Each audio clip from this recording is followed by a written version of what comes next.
天这一位采访界级的天花板，他就是伊丽静来啦！选手被说不好笑已经很惨了，还要露宿街头，这是人性化？哪有人性啊？夜爬泰山，差点没给我浇死。我说兄弟，你过来，我说咱俩爬个泰山，你查这个安徽的天气预报干什么呢？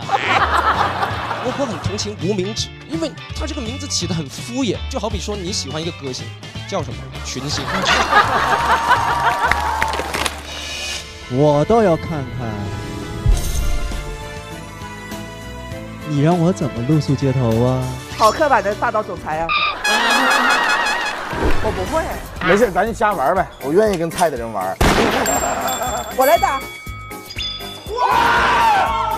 拍下来了吗？这个被吃的钱哪儿了？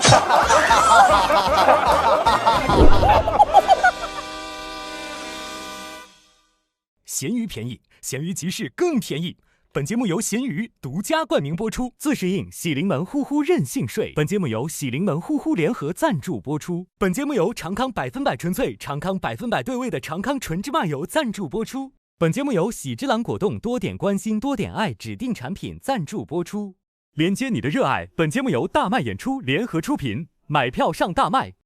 我说好的呀的呀，好的呀的呀，全都好的呀的呀，好的呀的呀，必须好的呀的呀，好的呀的呀，后面来召集全。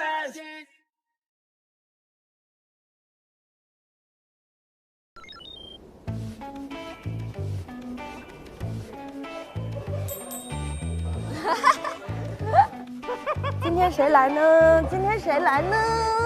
会是什么嘉宾呢？哎，来哈喽，哎，我真的好。各位亲爱的朋友们，今天我们有2位新人演员来到现场，就是我们的戴高正来啦，新人木川。然后呢，另外一位神秘嘉宾，各位肯定都听说过。他这个每回这个问题就是直接杵你们家那个8代祖宗，照着家谱问。对，咱们一定要全员稳住啊！这一位嘉宾就是伊丽静。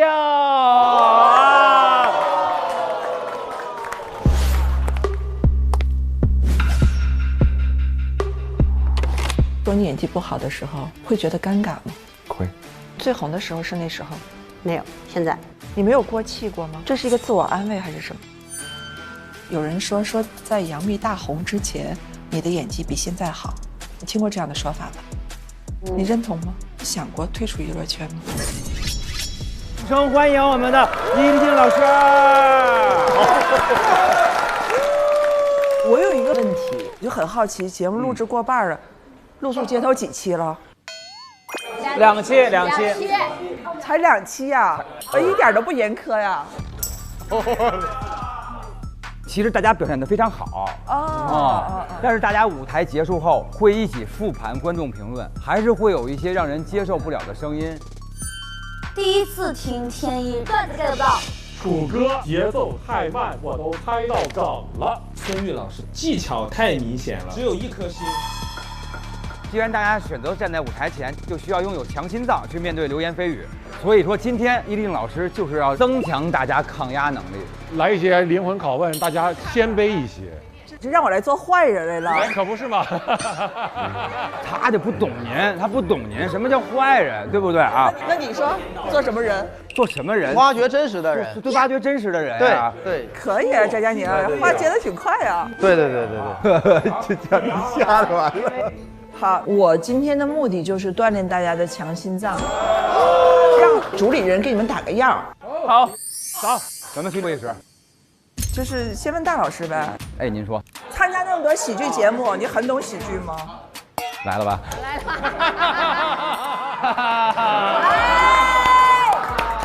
我们是领校园，都是捧场去了，然后我们得先乐嘛，是不是？然后就开心了，大家就一块儿高兴。领校园肯定是领的话就领先一步嘛，就等于说比别人要多懂一些，你才能领校啊。我领笑。说白了就等于说你来决定这一段好不好笑。你如果觉得不好笑，他们笑的话就等于说他们没品位。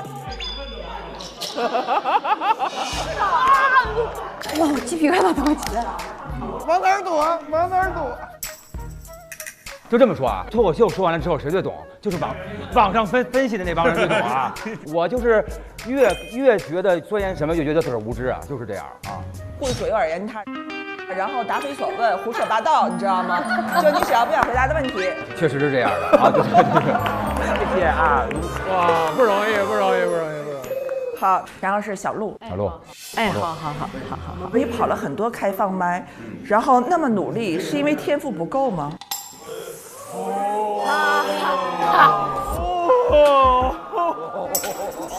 真敢说呀！啊，我跑那么多开放麦是为了去展示我的天赋。啊，写得快，太多了，得多跑跑，不然消化不了。哇，厉害！女生们学会了吗？大女主的发言，学会了。我已经有些害怕了。哎，周老板，哎，到我了。哎，你这2年都没上班，你干啥了都？我没上班，主要的一个原因就是我特别想看看这个行业没有我能发展成什么样。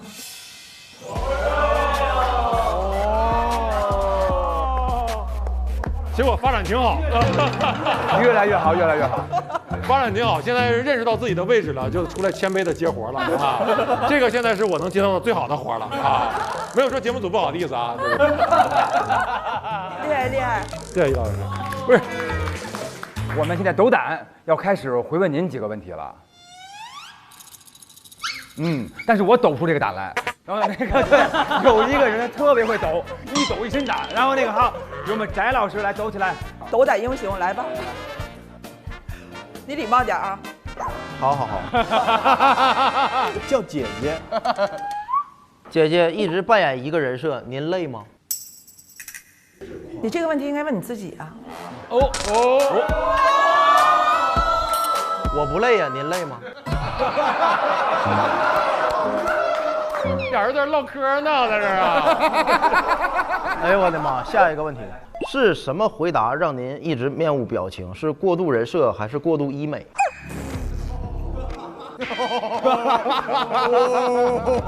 因为我内核一直很稳呢，所以我可以保持情绪平静。平静的话表情就很少。那你呢？为什么可以一直保持愤怒？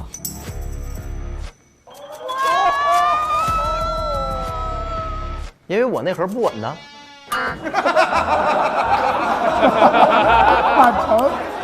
我情绪波动大呀，我需要很多愤怒来发泄我自己。已经开始愤怒了。赶紧兄弟！易老师以为能嚼他，没想到翟佳宁入口即化。你看看，认怂就是快啊！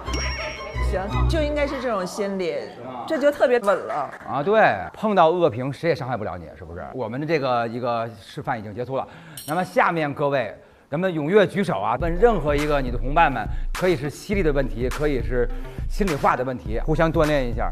来吧，谁愿意第一个？来，好可爱！来，包快！我要吐槽那个张美男。我没有想到啊，兄弟。就是为什么你会露宿街头呢？是因为你嘴里老打磕巴，老吃螺丝，然后动不动在台上一紧张就忘词儿，磕巴嘴。就是我跟易老师问一下，我一紧张其实就是吃字儿，我有时候老吃梗。问题是你真的有梗吗？还是你找理由？我也是多余问。我想问吴鼎和鸡翅，真的，因为他俩是在其他节目上过脱口秀的啊。我想问一下，为什么已经连续上2年节目，并且证明自己不行了，为什么还要来？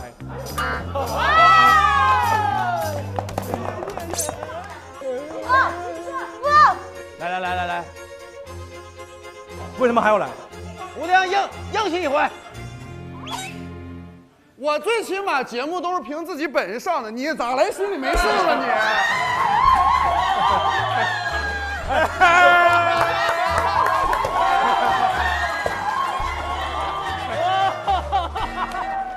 主理人的示范让我对私语吐槽免疫了，我已经过了伤痛期了，毫无杀伤力。吴鼎这个心态就很稳了，不要害怕别人的质疑。我觉得人真的要拥有不怕被讨厌的勇气。没人夸的时候就自己夸自己。对呀，对。哇，真好！行，我们要公布本场上场的名单了。大顺，接着是万众瞩目的我们新人木川，戴高照，鸡翅，张美男，呀，各位去改稿、化妆准备吧。加油，加油！哎，怎么了，技师？训练都结束了，状态还这么沉重？马上要上场了，总感觉哪里不太对味儿，有点紧张。要对味，就得向长康100%纯芝麻油学习，纯物理压榨，一点杂质都不掺，心态沉淀得越纯粹，状态才香得更对味。哎，确实香啊，香吧？哎，那这瓶我就收下了啊，我沾点纯粹劲儿。那必须的，晚上好好演，没问题的。有请观众入场。太紧张了，太紧张了，我没法按稿子来了，我感觉。你要 freestyle 啊？哎，好烦啊！这个啥玩意儿啊？啥玩意儿？来这儿了，那这个时候一般展示哪一种？这句话是真有吗？还是你加的呀？这个能想，兄弟。我不知道。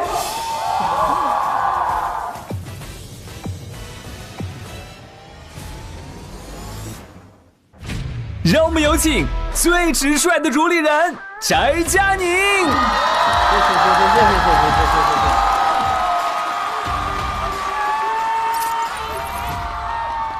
有请最靠谱的主理人，脱口秀天花板周奇墨。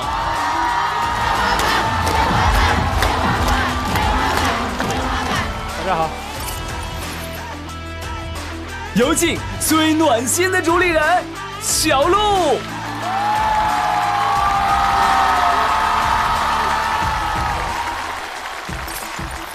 有请最热闹的主理人，欢乐氛围的制造机大张伟。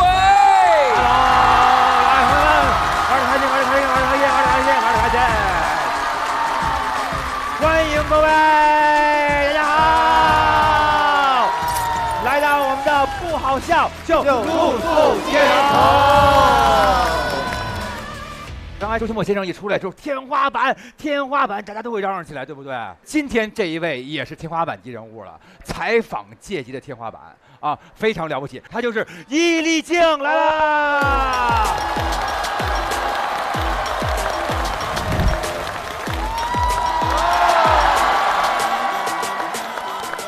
大家好，我是伊丽静。其实这个节目为什么邀请我的话，我一开始不太清楚。然后导演说，因为我很会问问题，觉得我适合互动型脱口秀，就像付航那种。我说，那你为什么不直接请付航呢？导演说，这个问题问的就很好。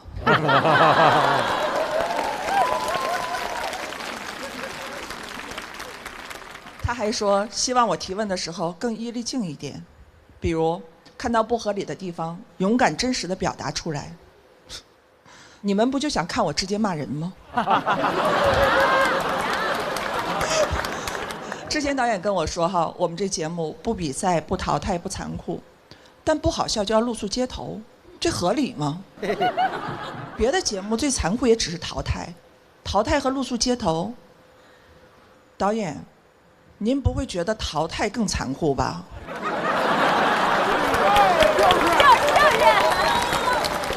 他还说这是人性化，选手被说不好笑已经很惨了，还要露宿街头，这是人性化，哪有人性啊？毫无人性，这是人话吗？那既然不比赛，也没人淘汰，露宿街头的标准是什么呢？导演说看现场反馈。那这不就是比赛吗？选手不好笑就露宿街头，那这选手不都是你选的吗？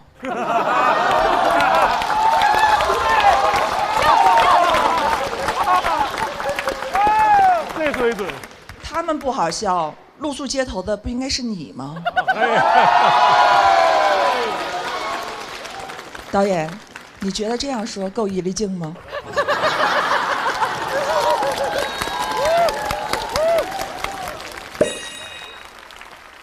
这就是你说的互动型脱口秀吗？现在看，你还觉得我适合吗？你们真是这么好的观众，我头一次遇到。如果都是你们这种观众的话，我也来说脱口秀。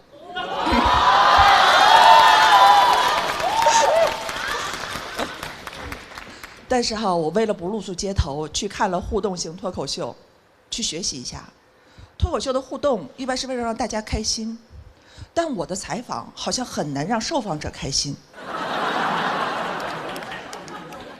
一个合格的采访会让受访者重新认识自己，一个不合格的脱口秀会让观众重新认识自己。我看过一场演出，第一排哈有个小伙子，个子特别高，高出别人2头。很难被忽略，那果然被好几个脱口秀演员互动。你长得好高，你喜欢打篮球吗？他说只喜欢踢足球，不喜欢打篮球。他的梦想是踢世界杯。第2个演员上来也薅住他问：你长得好高，你喜欢打篮球吗？他说不喜欢，他想踢世界杯。第3个演员还问：你喜欢打篮球吗？他说是的，我喜欢打篮球。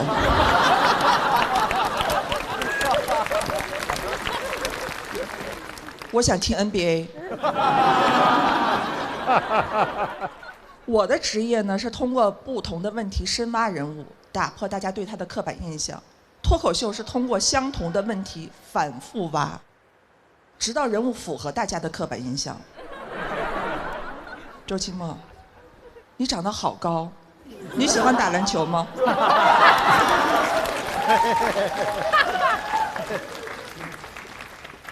既然站在了这个舞台上还是得尊重导演，然后和大家互动一下。小鹿，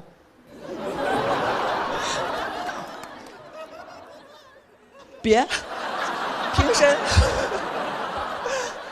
付航拿了冠军之后说陆姐，你早就是冠军了，你是真正的单口大女主。他这么说你就信了吗？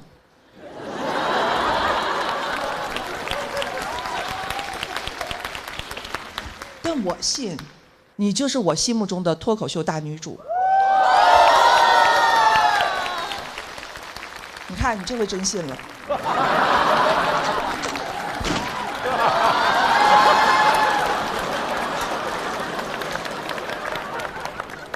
大张伟，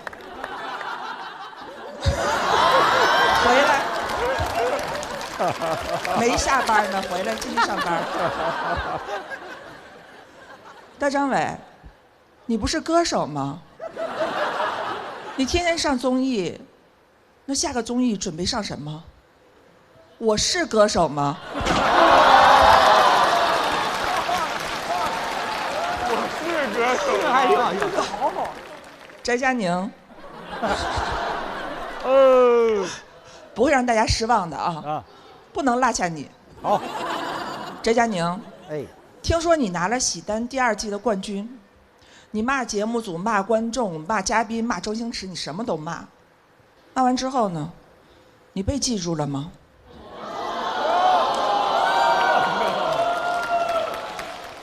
哎，你看，同样是冠军付航。全网都在说 passion， 你拿冠军，全网都在说翟佳宁是谁？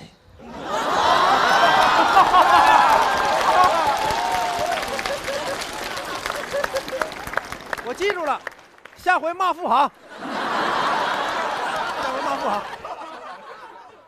周奇墨，哎，又回来了，又回来了，还又来一遍，还有一轮吗？周奇墨，这么久没参加比赛了。你还撑得起天花板这个名号吗？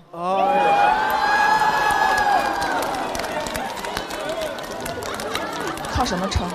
你的身高吗？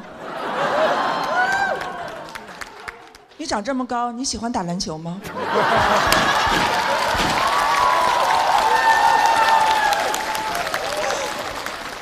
听说你拿了冠军之后很少接商务，哎，这节目真有意思这嘉宾人选，有的人不想接。有人没人找，哎，可是冠军怎么会没有商务呢？翟佳宁，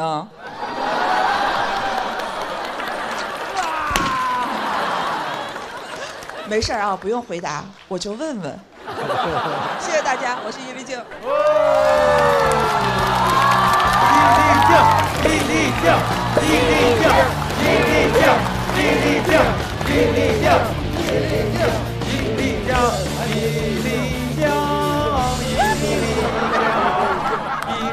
你就安静，棒棒棒！哎，怎么样，小鹿啊？您是第一次现场看伊丽静老师的这个脱口秀吗？啊，是易老师每次的节奏非常好，然后那个笑点的拿捏也是很精确啊。然后也想问一下易老师，这次为什么会来到我们这个节目里呢？因为平时您其实更多是做深度的访谈嘛。对，我们这个节目没有什么深度啊。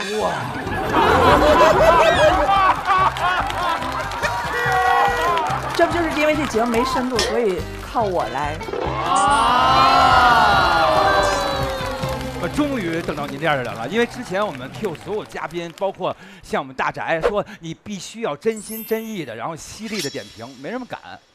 这一次我们这些新人演员们，他们就坐在那儿，就是他们，掌声在哪里？他们挨个要演出了，希望能得到您最独到的这种点评。你们能听出来吗？大张伟在给我挖坑，坏人让我来当，凭什么呀？凭什么呀？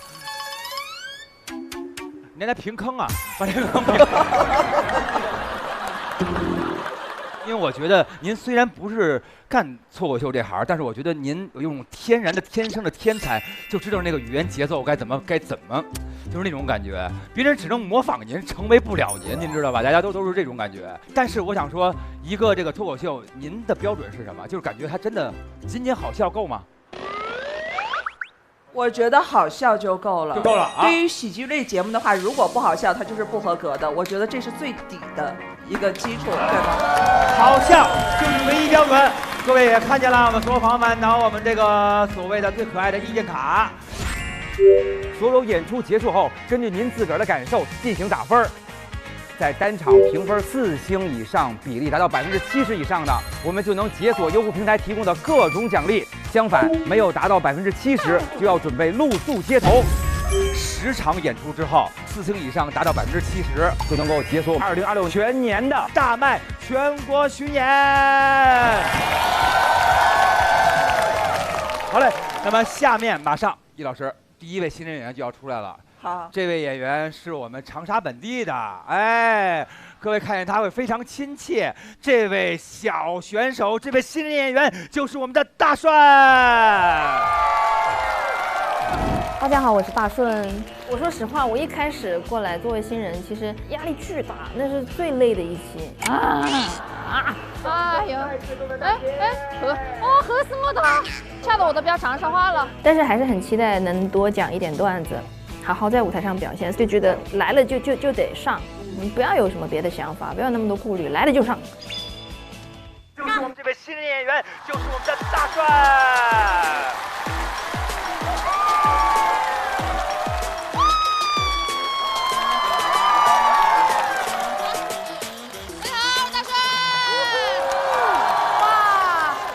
其实我不光是咱们长沙妹坨哈，我在长沙还有个响当当的 title， 我是咱们天心区高圆圆。哎呀，这边是给面子的，这边有点冷静哈。那个眼镜哥，好不好？单独给他一个福利好不好？姐姐走近给你看一下。哎呀，还是希望有一些颜粉啊。姐姐走近看五官确实还可以吧？可以哈。她长得一般，是有点漂亮，是有点漂亮。主要是因为我这个人吧，我太爱漂亮了。有一次我家楼下起大火，然后我在逃生的时候就拿起了我认为最重要的3样东西：袜子、帽子和口红。是当时事后我的朋友们也跟你们一样的，听到这个都笑疯了，他们也不理解，他们说这3样东西是吧，是能起到什么作用？啊，即使你不知道什么是救命的，但你至少拿值钱的吧。而你这个年纪，家里应该有一些什么金银珠宝，是不是？他们最后就说你就应该拿精气。哼，我说我拿的是精气神。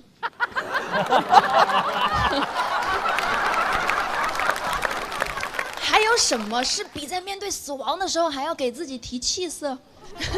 哎，更积极的人生态度呢？是不是？你希望自己活得漂亮，我希望自己死活都漂亮。漂亮，漂亮。为什么今天想讲这个？其实也是因为在我人生的很长一段时间里面，我是不敢爱漂亮的，啊，我有那个打扮羞耻症。后来长大了嘛，有了一些这个爱美的意识哈，但每次只要我稍微就是鼓起勇气，就是稍微那么打扮那么一下，一定会有男的先看出来，然后看到一定要喊出来，然后当着所有人的面啊，就会开始大喊：“哎呦，大顺今天化妆了。”我能怎么办？我每次我就解释，我就说：“哎呀，没有嘞，我就打了个底，涂了一点口红，我全妆。”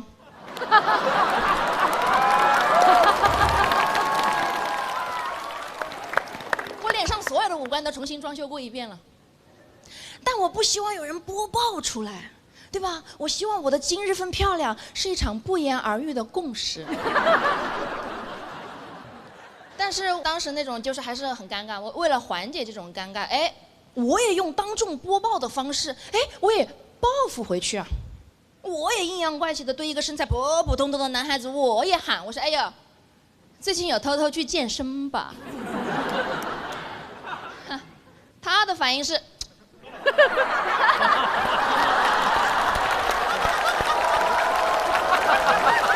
这表情太绝了。被你看出来了。然后这个时候他一定还要展示他身体里的一坨肌肉。一般他又来劲儿了，他又一定要展示。那么这个时候首选哪一坨？肱二头。哇，女生都知道，你们是被安利过是吧？是，就是肱二头，就这个地方，肱二头肌，对吧？他甚至他真的会向你安利起来。他说：“哎呀，来来来，摸一下，很炸，来来来，哎呀，来来来，摸一下，摸一下。”发现没有，全身上下只有喉咙在那里用力。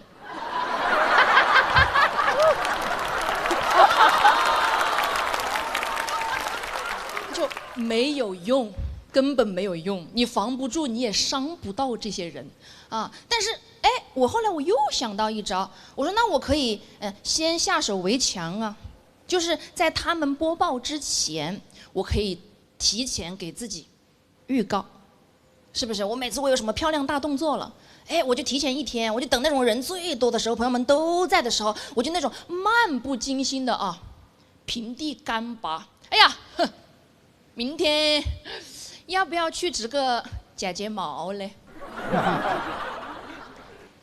很突然，我知道，但是他们的反应不重要，不重要，重要的是什么？把消息放出去，不断的放出去。他们问吃什么菜，我说明天想织假睫毛。他们问去哪里玩，我说明天想织假睫毛。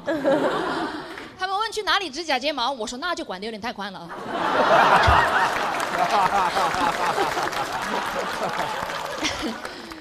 其实也应对不了，对吧？然后大家也听出来了，没有什么办法可以消解这种打扮羞耻，也是后来。实在是走投无路了，我就突然想起来，哎，那要不然自信一点呢？还可以自信呀。别人对于我打扮的这种点评也好，点破也好，我现在都能平常心。我甚至觉得，就是因为爱美带来的一些这种容貌焦虑啊，或者身材焦虑啥的，我觉得还挺好的，甚至很有必要。但是有多必要，就是一个问题了。Be or not to be， 文化程度低是听段子有点吃亏了。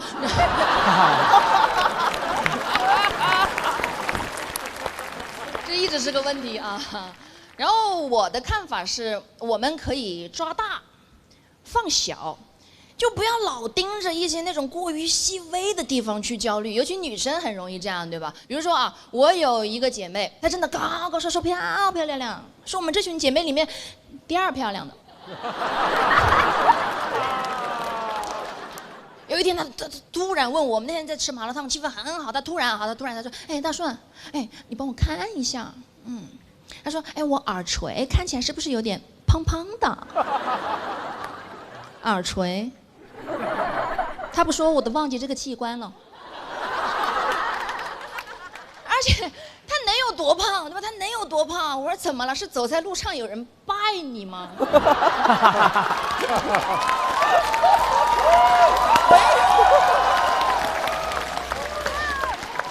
如果他只是肉肉的，就真的没有必要焦虑，对吧？那么，什么是我觉得有必要的焦虑呢？就是我们每一个人其实都有一点这个小肚子，对吧？啊，都有。然后很多人就开始焦虑了，就觉得自己哎呀好胖的，完全没有必要，因为大部分人其实都是普通身材，只要你坐下来，我们这一圈肉都会怎么样？哎，溜下来。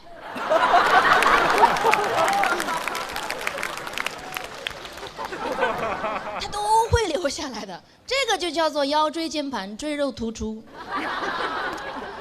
但我后来长着，我就发现我这个肉啊，它不光是它能留下来，它还能抬起来，这就有点冒犯了啊！我当时也没注意啊，直到后面啊长到最后。我有一天也是这么坐着，我就感觉我那个小肚子，它这一块它勒得慌，不应该啊，怎么会勒呢？然后我就仔细的感受了这块，我就发现我那个内裤啊，它在卷边。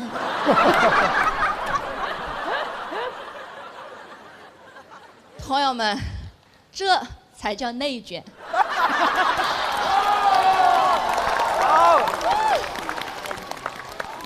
而且我还试图用手把那个卷边啊，我给它搓回来，它就卷得更厉害了。这个时候就引起了我的注意，然后确实可能是太胖了，然后其实也挺影响健康的。我的感受就是先让自己健健康康的啊，然后再漂漂亮亮的啊。然后我发现现在很多男孩也开始爱漂亮，可会了。我之前上班的时候就有一个这样的男孩啊，一开始我们一起做方案，后来一起做项目，现在一起做指甲，关系可好了。总之啊，就是朋友们多敷面膜，少贴标签，咱们都大大方方的爱漂亮。我是大顺，谢谢大家。大顺，大顺，大顺，大顺。真棒，真棒，真棒，真棒，真棒！刚才看演出的时候，伊丽静老师在旁边都已经禁不住说：“哇，太好玩了，是不是？对，太有意思了，好喜欢。”谢谢。但我通过大顺的这个脱口秀的话，我知道了，就是什么叫互动型脱口秀。你好松弛啊！哎，我有一点很好奇，就是你真的之前有打扮羞耻吗？是的，因为老被点出来，没有女孩会想被点出来，对不对？哎，我没明白，就是说，比如说今天说，哇，画了新的口红，好漂亮，这个有问题吗？没问题，没问题。我告诉你区别就是，你可以直接赞美我的劳动成果，对吧？你说好漂亮，我就可以是吧？因为我也是这个预期，但是你不能点破我的偷偷努力。啊？你不能说，哎，大顺今天画口红啦。谁呀？不能这样。我理解大顺说的那个，其实就是你可以赞美，但是如果你阴阳怪气，而且比如说点出来说，哎呦。画这么重的眼影，今天要干嘛呀？对，是有点像，就是大家都在准备考试，然后你在那儿复习的时候，别人说哟复习呢，看书呢，你说什么？我看会儿棋，休闲一下，阴阳怪气。对。哎，可是听上去这是综艺节目的一个常态啊。你戴假发片了，来，这给摘了，来，这增高鞋垫儿，哎来，大老师戴假发片了吗？我没有戴，哦没有。你看看，来，好嘞啊！那男生会有打扮羞耻吗？他就是啊，会吗？翟佳宁，我记得印象很深刻。有一次我们是一起录完节目，然后他要去开放麦之前，他问我借那个卸妆油，把自己妆卸了才去，因为他不愿意让观众觉得他是为了开放麦化妆。不是，我就是不想让人看见我化妆。我不光我有化妆羞耻，我都替你们化妆羞耻。啊！我认为人就不应该化妆。不是你不让观众看你化妆，那怎么这节目播出以后你打马赛克你那脸？知道了，翟佳宁，你应该还是工作太少了，化妆太少了，不习惯。这也是非常重要的一个点。对。那易老师呢，会有打扮羞耻吗？我有过，但是阶段已经过去了。就像大顺说的，慢慢找到了就是一种解救方法，解救自己的方法，让自己更自洽。说白了就是，所以大顺刚才说的脱口秀，整个脱口秀里头，我就觉得那些内容真的就是女孩身边经常会发生的事情。我说实话，有感同身受的那种状态。谢谢，谢谢你。好吧，谢谢大顺。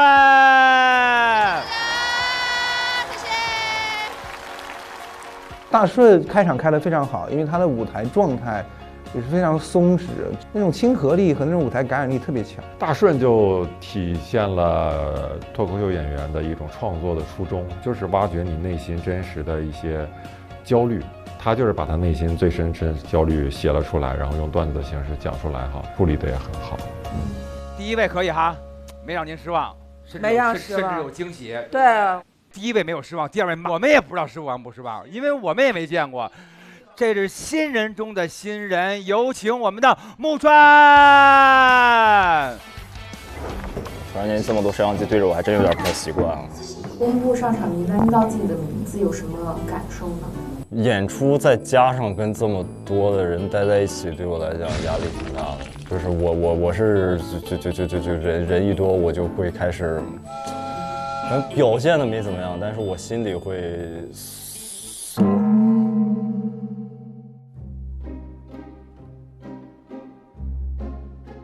这个场子可能稍微没有那么熟悉，我可能需要稍微让自己注意力集中一点。因为我平时都是需要每一天需要一个很长的时间独处的人。你感觉有效果吗？没啥效果，所以就找了个单间自己待着，然后背稿。根本接不住，根本接不住。瞎溜达唱歌，把自己的段子变成歌。有请我们的木川。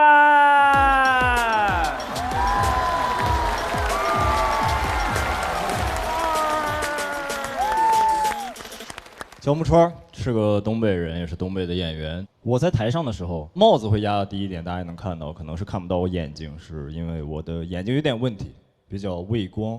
这个强的射灯如果一直打在瞳孔上的话，眼睛会有点不舒服。因为之前出现过一次舞台事故，刚一上台自我介绍完之后，然后就流下了2条悔恨的眼泪。但各位也能感觉到，这个形象其实并不是什么讨喜的形象。之前也因为戴着帽子闹过一些误会吧。之前也参加过一个上海那边做的一个脱口秀类的节目，然后找我过去，去了之后，那个导演组要给每个演员定人设，那个导演看了我一眼，给我定了个装男。我那会儿岁数也小，不太懂事儿，我说不难啊。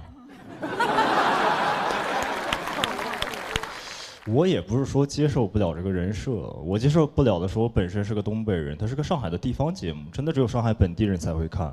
各位能想象一个东北人在上海人做的节目里面装？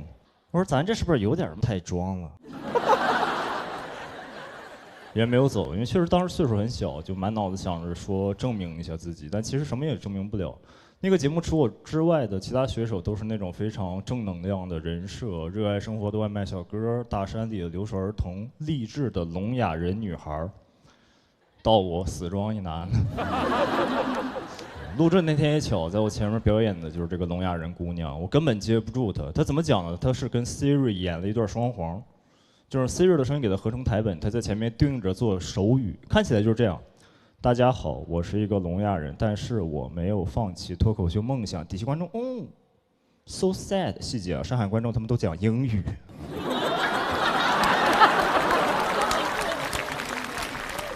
张绍刚是评委，听哭了。一段真人秀之后，观众也哭了，我也该上台了。我上台之后跟个傻子一样，底下观众真的都刚哭完，就红着眼睛盯着我，那个眼神就好像在说至少你还能说话。淘汰了，然后就回家了。回家我妈拉着我去看那个节目，一整季3个月，一期不差，完全没有我的镜头，全被剪掉了。哪怕那个聋哑人姑娘进了决赛，她决赛内容非常的厉害，她说话了。科普一下，聋哑人其实是本身是可以说话的，只是发声可能没有各位那么标准。但我妈不知道，追了一整季是那个女孩的铁粉，她说话那个瞬间，我妈整个人疯了，当时，She did it， 我说。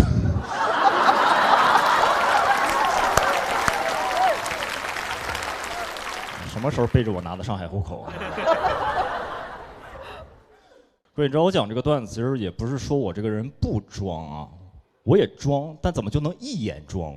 就一个人在什么都不说、什么都不做的情况下，往这儿一站就是个装，怎么我上辈子是个兜嘛？你知道，其实大部分第一次见面的朋友，包括这帮演员，其实对我第一印象都是比较装这一块的。我问过一些我比较熟悉的朋友，为什么会给他们造成这种第一印象？他们说第一次见我，我会给别人一种自己觉得自己很帅的感觉。我没觉得，我是笃定。就所有男生，但是客观上讲，知道自己长成什么鬼样子，但我们主观上又有的时候觉得自己真的很帅，都不是那种普通的帅，大帅。但是这里说的大帅肯定不是王嘉尔的那种大帅啊，他更像是那种就是张作霖的那个大帅，你懂吗？我觉得每个男生可能就是因为知道自己其实不是那么帅，就是很容易被那些比较帅的东西吸引嘛。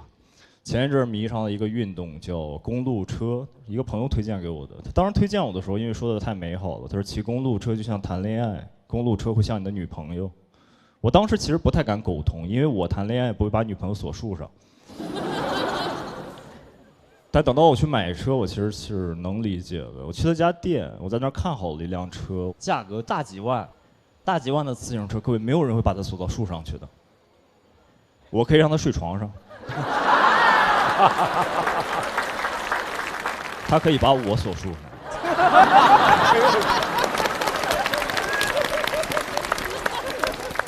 店员在那问我：“先生，您怎么看？”我说：“我再看看。”他没有懂我的潜台词，还是在那儿劝我。他说：“先生，这个车它可是全碳纤维的，它可是碳的。”我说：“怎么着？它能点着了起吗？”他这会儿才意识到我根本没有这个购买的能力，问我您的预算是多少？我说2000。他白了我一眼。我不知道各位有没有在购物的时候被这种店员鄙视过或者白眼过？我是真的没有遇到过，我就非常下意识地问出来了。我说：“你干啥白我呀？”因为我当时对于自行车的价格理解是2000块钱，我啥自行车买不着。但对那个店员来讲是2000块钱，你要啥自行车？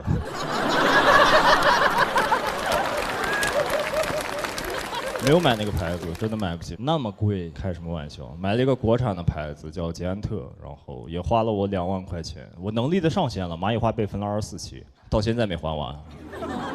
这帮演员最近出去叫我吃饭，我都不太敢去，问我你最近忙啥呢？我说在还车贷呢。但其实还是蛮推荐各位可以去尝试骑一骑这种所谓的碳纤维的自行车的，它确实会比那种钢架的自行车骑行体验会好很多。但我可以理解你可能为了减重，把这个车的车轮、车架、车把手做成碳纤维的，我觉得一点问题都没有。但是为什么车座子非得做成碳纤维的？真的太硌了，骑久了超级疼。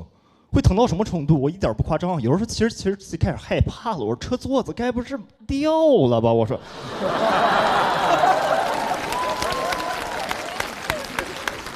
各位，你们要再出去看有人骑自行车的时候，他骑着突然之间站起来，真的不是在耍帅，就是到那个阈值了。再不站起来，可能真的再也站不起来了。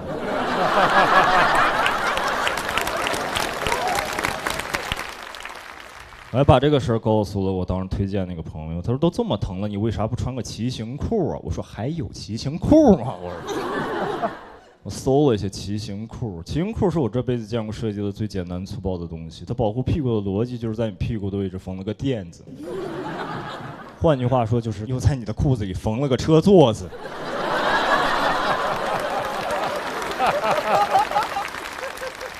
买了，没招只能买了。买了一身那骑行服，大家应该看过的吧？他们夏天穿那种衣服，对吧？又变态又合理的。它很合理，它考到很多，考到透气性、摩擦力、排汗性等等等等等，但真的有点太变态了，会不会有点太紧了？会不会有点太紧了？紧的好像奥特曼出任务忘带头盔了一样。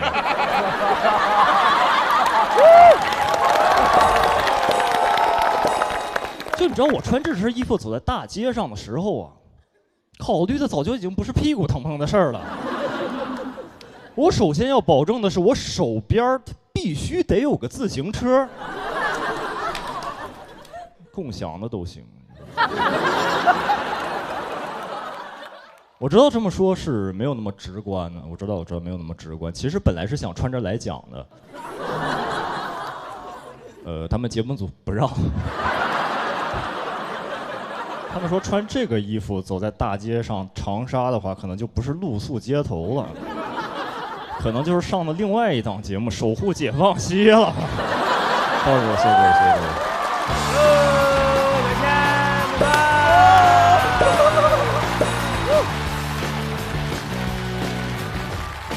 木川太棒了，哇塞！第一回来哈，我感觉真是深藏不露了，因为他不爱说话。对，木川，你讲了多少年？跟大家介绍一下呗，自己。我应该是19年大学毕业就开始讲，讲了7年了。哦，你讲了7年了。您说这话真的很讽刺。下一句不会是完全看不出来吧？能看出来。看这臀型，能看骑了几年了。对，其实我前面的时候是我，哎，这能说实话吗？啊，您在问自己吗？伊丽静问自己，我能说实话吗？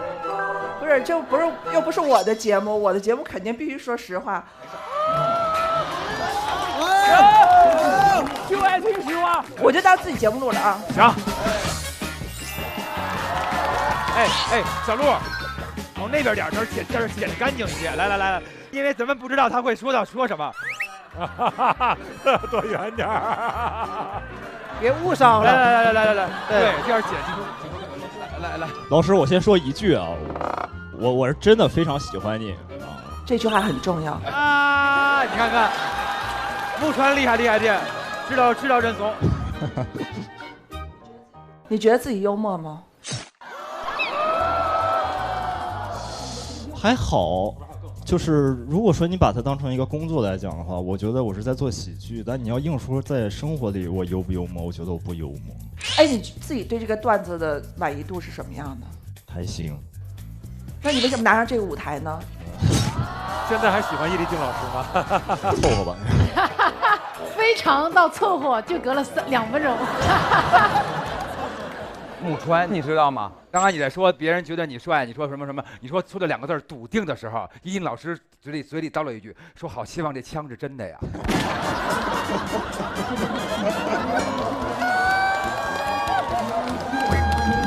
是不是？你刚才在说什么？我能打他吗？对。没有，这其实就是想为你捏爆梗，捏不动，你知道吗？谢谢。那么谢谢木川，谢谢下次表演。木川这个也值得是5星了，绝对是5星了。那给你今天你打个分，1到10分，你打多少分？7分。其实7分可能3分扣在前面。木川还是很厉害的啊，就是说这些笑话的点，还有他自己的这些经历讲的都挺好的。我也特别盼望木川后边能多演出，因为他应该是深藏不露，有很多很好玩的东西能够表现出来。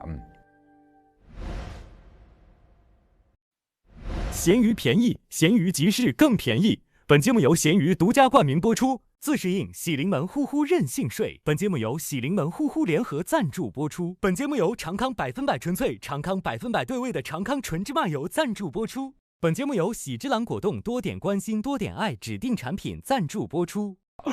什么？他来了！所有的女生朋友们，你们的嗓子，你们的热情，你们的眼睛，你们即将爆炸！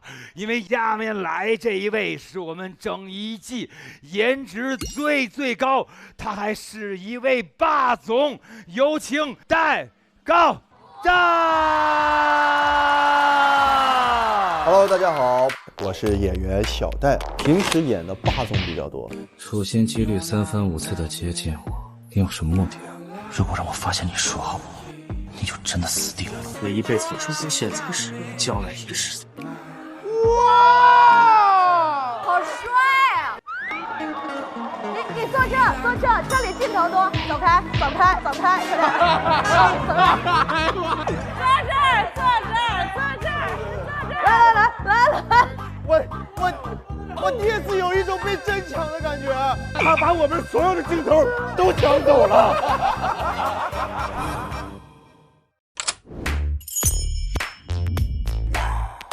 还行吗？陪你8年狗。行吗？这老帅了。帅有啥用啊？这脱口秀。我觉得是一个学习的一个过程吧，借着脱口秀这个机会啊，打开自己喜剧的赛道。希望大家期待咱们小戴的脱口秀的首秀。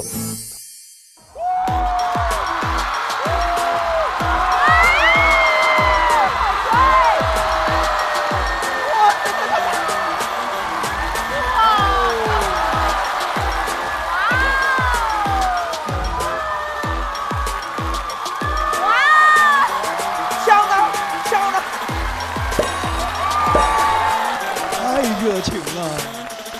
正式的自我介绍一下，大家好，我是演员戴高正，谢谢。可能呢，大家不太认识我啊，但一提我演的作品的名字，大家肯定还是不知道。我呢，主要演一些短剧，是一个演员啊。大家看我这一身，你们觉得我演的是什么角色？这么显而易见吗？你咋不说我是中介呢？大家没有听过总裁来讲脱口秀吧？啊，今天我从商界跨到脱口秀界，那也是属于一个大的跨界啊。既然总裁来到脱口秀的舞台，那第一件事情是什么？发钱。没带钱发件衣服吧？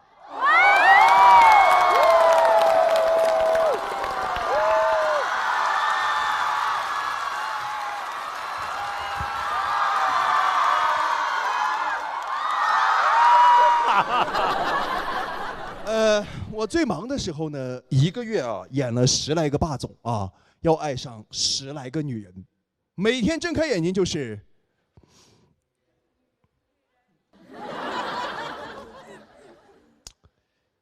女人，你知不知道你在跟谁说话？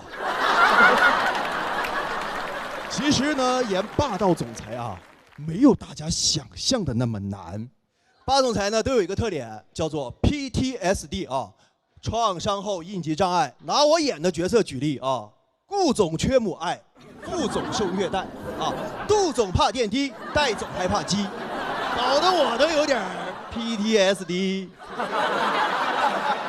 这2年啊，霸总还有一个特别不好的风气，就是不爱穿上衣。我在刚开始演短剧的时候，我也不理解，怎么什么角色都要脱上衣啊？打球的戏脱，喝酒的戏脱，就连在家吃个饭也要脱。很多观众说呢，我演的霸总啊，就6个字：脱一脱，亲一亲。我承认，早期的短剧啊，吻戏实在是太多了。无论什么剧啊，只要是总裁跟女主遇到了问题，解决方法全部是吻一下。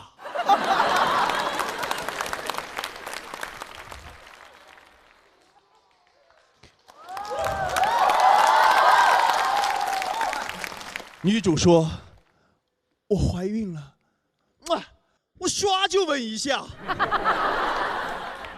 女主又说：“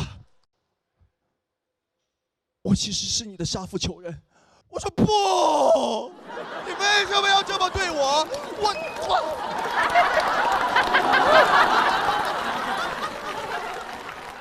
我的工作啊，用一首歌来形容就是处处吻。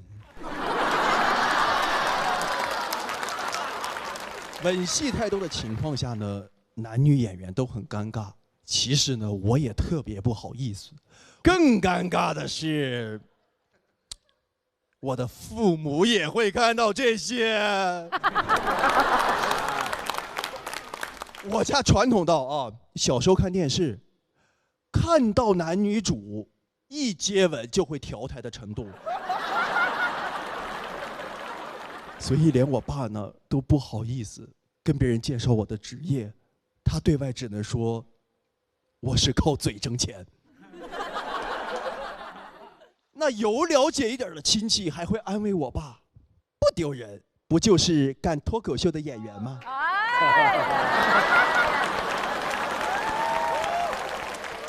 其实演到现在，我也有一些反思，我是不是演霸总太久了？我决定开始演皇帝了。哎呀妈呀！哎呀！皇帝，霸总的天花板。最主要的是，没有哪个皇帝晋升那需要裸着上身呐。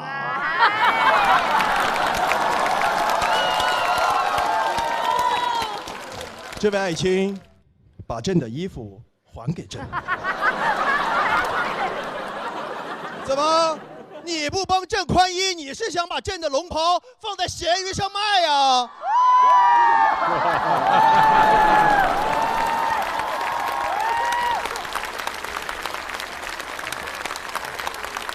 因为我答应过我爸，我会把我脱掉的衣服一件一件的穿回来。谢谢大家，我是演员戴高正。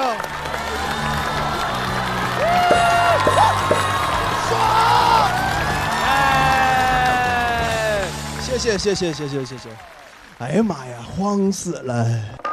不可能，你演的多自信呐！爆发力好强。是，各位要知道，这位优秀的戴先生啊，他大前天知道了稿，第2天就去开放麦演出了，第3天就来这儿演出了。哇，不成啊，不容易，非常不容易。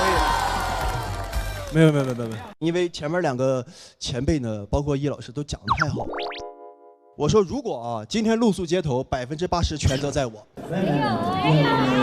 不可能，我们今天露宿街头也是在法拉利里头，是不是？没事啊，我答应下了。如果今天露宿街头，我开我的这个车队来接一下啊。哎，那您那个平时会看短剧吗？看过，就是好奇，就是我会在想说，这怎么完全没有过渡的，就直接到这个情绪，就刚才跟他演的似的，游成这样了，我这报工伤真的是导演啊。你这么好奇，我觉得实践是检验真理的唯一标准。胆儿太大了！有请易老师，有请，干嘛？有请易老师。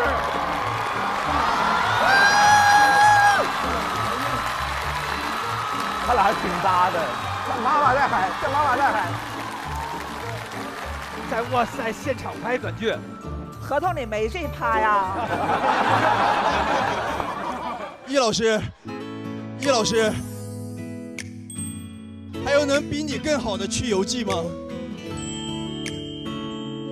我只是毅力劲，不是洗涤灵。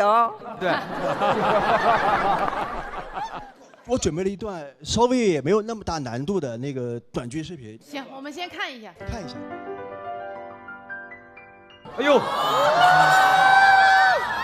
整个江城到处都是想要杀我的人，可是没有一个人成功过。哎呦喂，真光着呀！我倒要看看。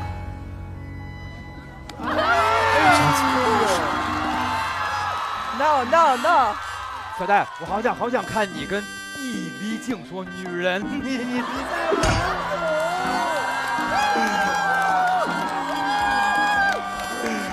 我这不敢相信，人类奇迹。我感觉今天演完5星能变成100%。哎，对，没有，来，咱们来吧，男人。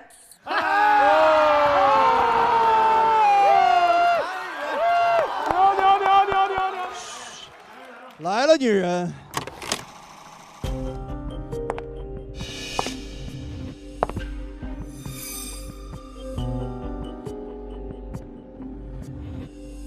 整个笑街都是想让我去露宿街头的人。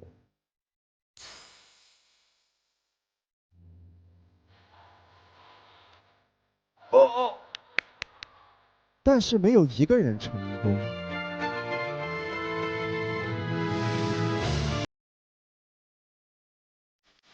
我倒要看看。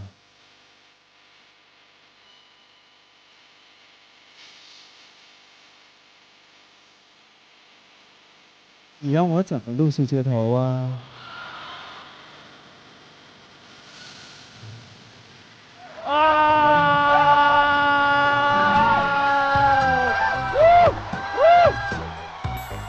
好刻板的霸道总裁啊！没有，谢谢女人，谢谢。冒犯。小戴，这一段佩服你，佩服你。你刚才那一段感觉在逛蜡像馆一样，也不敢碰。我说实话，演了那么多总裁，刚刚那一刻我慌了。我本来自己以为抖了个小包袱，拿一个镜片擦易老师眼镜，结果易老师那眼镜是个无片眼镜，就只有光，我感觉我擦人睫毛了。我在刚才的表演里看到了很多惊喜，因为短剧的呈现需要很多信念感支撑。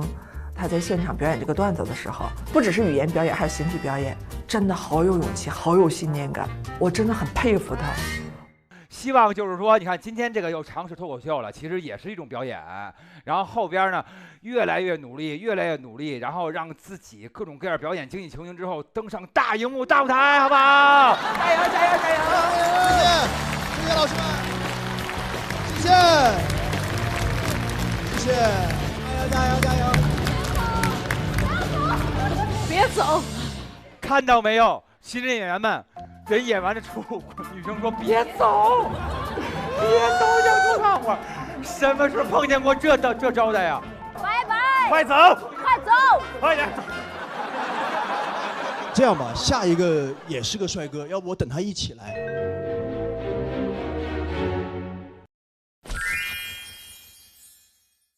闲鱼便宜，闲鱼集市更便宜。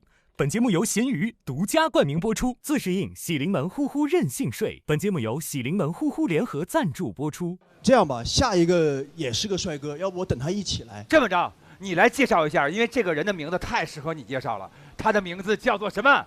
下一位帅哥，全场唯一真美男，欢迎咱们的美男张美男来了。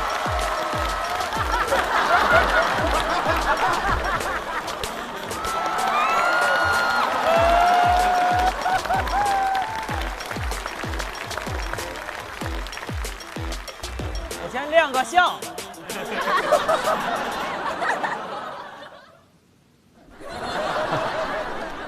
好嘞，你下去吧，因为没人看我。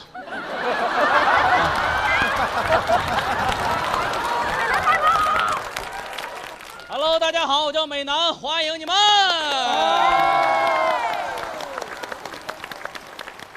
戴高正，天哪，干点啥不好啊？要把自己的衣服一件一件穿回来。你倒是别脱呀，光着眼走大街上说皇上你怎么没穿衣服呀？这是我的新衣服。厉害！我喜欢这样的朋友啊，聪明又勤奋，但是身边这样人很少。不要跟那种愚蠢又勤奋的人一起玩，真的，尤其是不要跟他们一起去旅游，知道吗？我有一个兄弟有一天给我打电话说：“哥，我查了天气预报了，这2天泰山晴天，咱俩爬个泰山看日出去呗。”去了，夜爬泰山。咱也不知道是哪个大聪明发明出来的，晚上爬，啥都看不见。爬得特别纯粹，你知道？我说这跟戴个墨镜去爬楼梯有什么区别呢？但是我兄弟说：“哥，你别着急，我早有准备。”他从背包里边掏出来一个探照灯，戴我脑袋上了，特别亮。我成了整个山上最亮的仔。不光我亮，我看谁亮。我们两个是从泰山脚底下红门那个位置出发的，山脚底下很多卖拐杖的，2块钱一根，其实很便宜。我在那买的时候我还担心，我说这个东西要是不会用怎么办呢？上山就会了，特别自然。那个拐杖拄的哪里能发上力，完全身体本能反应啊，不用学。而且我建议各位，如果你去泰山玩的话，一定要每人都买一根拐杖啊，性价比可太高了。我下山之后第2天啊，在家用了1天。我们两个从红门大概爬了个半个多小时，看到前面很多人，我兄弟说：“咱们是不是快到山顶了，哥？”我说：“那写着呢，叫检票口。”我也不知道为什么检票口设置那么远。后来我问了一下啊，人家那个工作人员跟我说啊，他们是为了给一部分人后悔的机会。我说我的这个字典里边就没有后悔2个字，啊，出发。大概又爬了半个多小时，会到达第一个休息的地方，墙上有一个非常精致的木头的牌子鼓励你，上边写着你已经前进了1/7了，请继续加油。当时咱这个脑子里啊就一个想法，我说把我字典给我拿过来。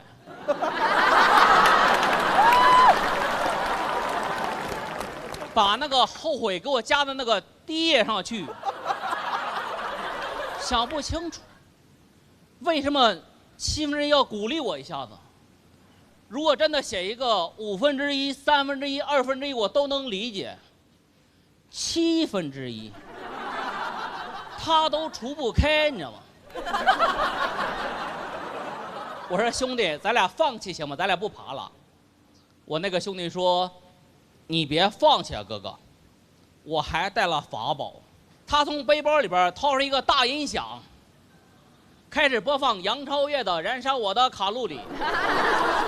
各位听过那首歌吗？听过。他外放，声音特别大，你知道吗？第一嗓子喊出来“燃烧我的卡路里”，我这身体充满了力量，我赶紧往山上冲啊！我想甩掉他，甩不掉。他练过体育，自己背着音响放上歌就冲上去了。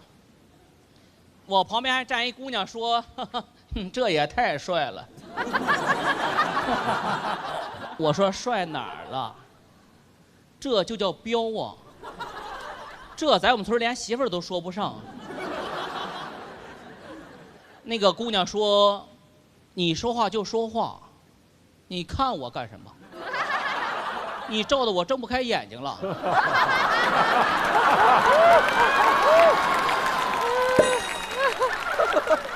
这个爆了。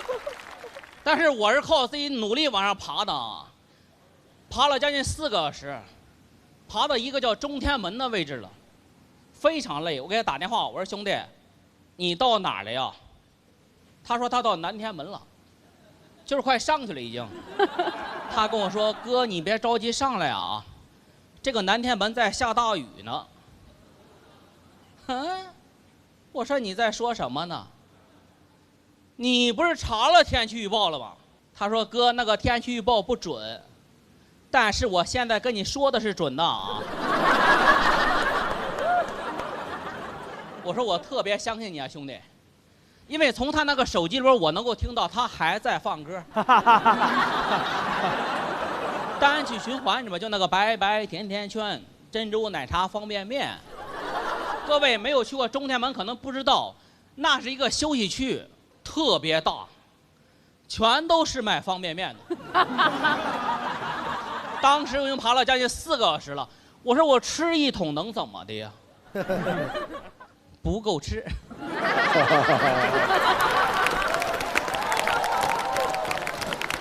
真不够吃，又吃了1桶。凌晨2点吃2桶方便面啊，晕碳。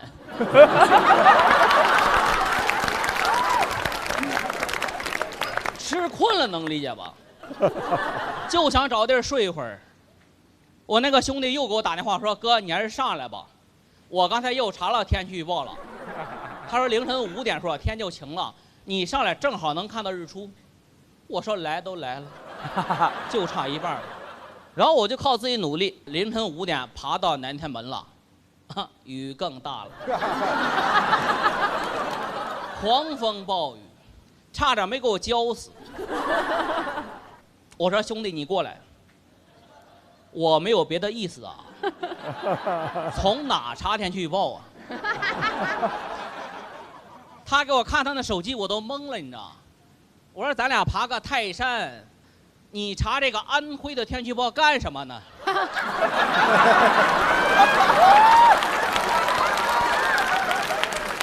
那能准？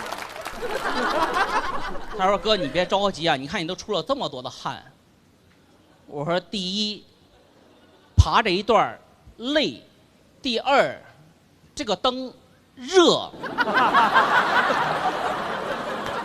我纯燃烧自己照亮别人，你知道吗？他说哥实在不好意思，我带你找个地方避雨吧，特别安全，我都看过了，真的没想过这一辈子在厕所睡了1宿，真安全。但是最后还是奉劝各位啊，如果大家有机会去爬泰山的话，有能力坚持一定要爬到山顶，风景确实不一样。有人爬上去过吗？有。看到日出了吗？看到了。看到了，凭什么？有福气。因为大部分人是看不到的啊。我跟你们看不到没关系，给大家分享个知识点，一定要记住了啊。就是在那个山顶上有一个庙，叫泰山奶奶庙，据说特别的灵啊。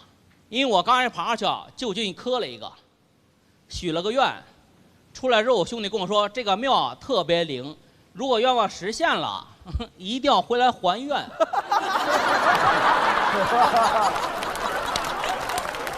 我又赶紧去磕了一个，我说奶奶你好，撤回一个愿望。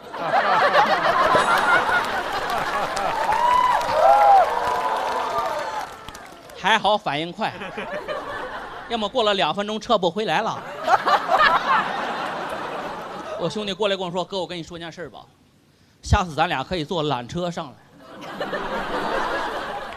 我说：“你早干啥去了？”真的，我费尽心思不如他灵机一动，你知道吗？他说：“那是，我多聪明啊！而且我再告诉你一件事，在那个山的脚底下。”也有一个泰山奶奶庙。他说：“你想求点什么吗？”我说：“我求求你了，你把那个破音乐给我关了，行吗？”好，谢谢各位，我是美男，谢谢。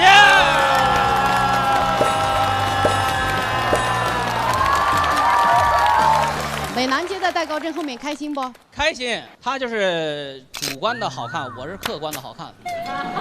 没必要互相贬啊，就自信。这是你真名吗？身份证上的？啊，真名。身份证上的？对，确实家里取的时候也没跟我商量。那你出生的时候你多漂亮啊！可能也是家里的希望啊。我怀疑是因为你出生的时候特别好看的一个小婴儿，就自己怎么？我其实原来还挺好看的，我原来我在19年的时候大概120多斤，现在203。因为现在胖了也挺好看啊。刚才你说胖了之后也挺好看，观众说啊，审美要多元好吗？对，多元，好，多远呀，这孩子，你看这那么远。要多元有多元。刚才你说日出这事儿的时候，易老师说他赶上了。对，就命这么好，你羡慕不吧？羡慕，我真羡慕。我那会儿在山上还录了视频，真的啥都看不见。哎，你是个旅游博主吗？还是你第一次旅游啊？这是？他是旅游博主。对对，我旅游博主不知道高海拔的地方和下边的天气根本是不一样的。我太相信我那朋友了，主要是。你不是相信朋友，我觉得你这是你的知识盲区，这是你的知识盲区。赶紧道歉。给自己道歉。对不起，老师，我脑子有病。你怎么可能是旅游博主呢？爬那种山你都不拿登山杖。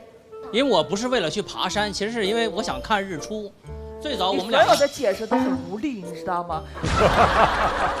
你这是伪旅游博主。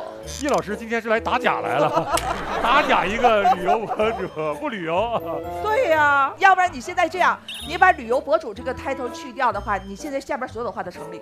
一个旅游素人。我也没说自己是旅游博主，就是喜欢旅游。那谁说的他是旅游博主？他是旅游博主。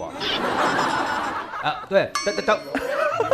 因为当时想过当博主，然后当时自媒体上做到了73个粉丝就不涨了。哎，你看，那就是朋友圈兄弟。我觉得你还是说脱口秀吧。我觉得你说脱口秀可能比当旅游博主有天分，因为我特别喜欢那种贱的。就是那种特欠揍的，然后但又觉得很有意思，就是还有他独特的自己的那个叙事对他那个风格、那个气质，对，超级好，感谢美男，好厉害，好厉害！我给自己打9分吧，我觉得挺好的了，有一点点这种小瑕疵，也是每次在现场这种表演也不可避免的。段子很舒服，就特别是探照灯那个埋的那个梗太妙了。戴总那一趴也太难接了，结果他上来那几趴，临场和接的那个皇帝的新衣，那也太好了，那也太好了。下面要上场这一位演员呢，在上一次的表演，我们都认为是冠军级的表演。虽然这个人之前参加这个脱口秀节目很快被淘汰了，但是他在这个节目的表现，哇，那就竖大拇指。所以这一次非常期待他的表演了。这位就是我们能够对小事有不断挖掘幽默的鸡翅。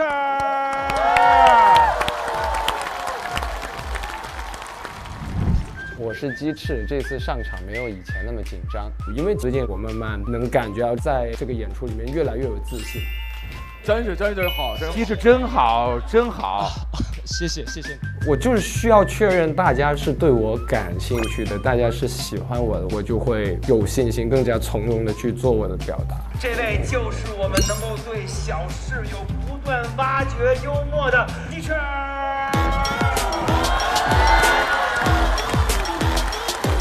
Hello， 大家好吗？我是鸡翅，再一次感谢你们，谢谢观众朋友们，谢谢。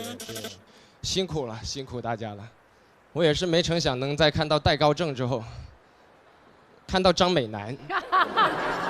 就朋友们，你们刷短视频总是不知道下一个会出来什么脏东西，真想把它刷回来，你知道吗？没有必要。其实我这次是第3次上台，我还是蛮紧张的，虽然真的也参加了一些脱口秀节目，没看过的朋友可以去看一下。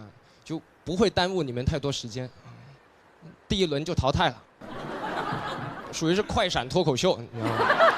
真的淘汰的很快嘛。最近1年就到处体验生活嘛，你知道，想找点正反馈，我就很喜欢在我们广东那边去刮痧，真的刮痧太有正反馈了，因为我这个人湿气特别重，那个师傅每次刮我的背的时候，都会跟我说一些鼓舞人心的话，就那种小伙子，你一下子就红了。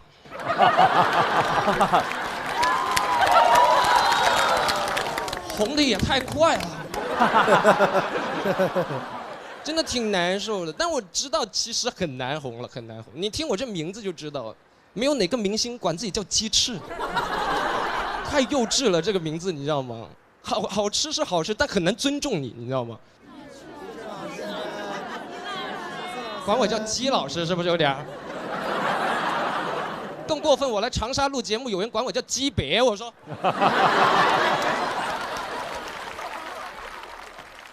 鸡翅这个名字真的很难登大雅之堂，你知道吗？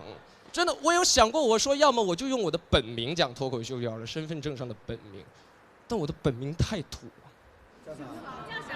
我的本名叫李俊朗。还不如张美男呢，你就。哎呀，李俊朗也太直接了，爸爸妈妈，你干脆叫李帅得了，李靓仔，李长得真得劲。就朋友们，你们从李俊朗这个名字就能看出来，我爸妈对我的美好祝愿。同时你也能发现，就心愿说出来呀、就会变成这样，你知道吧？就是，因为名字我真的挺难受的。我最近一直在研究一些名字，我接下来这段可能有一点点抽象啊，我不知道你们能不能接受，就是。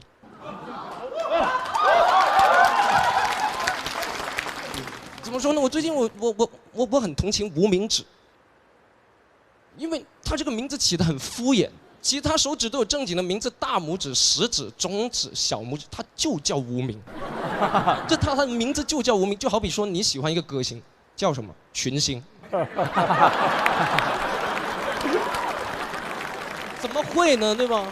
而且其他手指都很有态度、哦，都能单独竖出来，对吧？你真棒。你是谁？你有病。你个垃圾。哎，我愿意，这个是不是有点过分了，朋友？我愿意，结婚嘛。我也太委屈了。其他手指都很有态度，只有我在那 Yes I do， 你知道吗？哎，我时常感觉我在脱口秀这个行业里面，我的地位就跟无名指一样，就每场演出都有我，对吧？5个演员里面也有我，节目也上了，但你就是不知道我叫什么名字。但你要是问我下一季节目来不来，我说 Yes I do。很高兴为您服务。但真的无名指大家都挺不在乎它的，其他手指都有工作，前3根你可以打响指，对吧？你可以拿笔，可以拿筷子。小拇指小时候拉钩，长大了挖耳屎。就只有他，这辈子就盼着你结婚，比你爸妈都着急啊！就为了戴一个戒指，哎，戒指都有自己的名字。戒指你凭什么叫戒指？你就是一个环。无名指其实应该叫戒指。哇，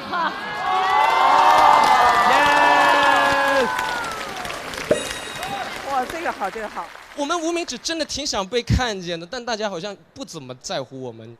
就你们拍合照，你们比的都是什么？都是耶，对吧？就大拇指666，他头都没有露出来。你们不等人齐就拍照吗？你们给无名指道歉。哎，我真想让无名指单独出现在一张照片里。今年过年拍全家福，我就这么拍。拍完，我妈问我为什么要对外公比中指，我说认错人了，比的是无名指，蛮难受的。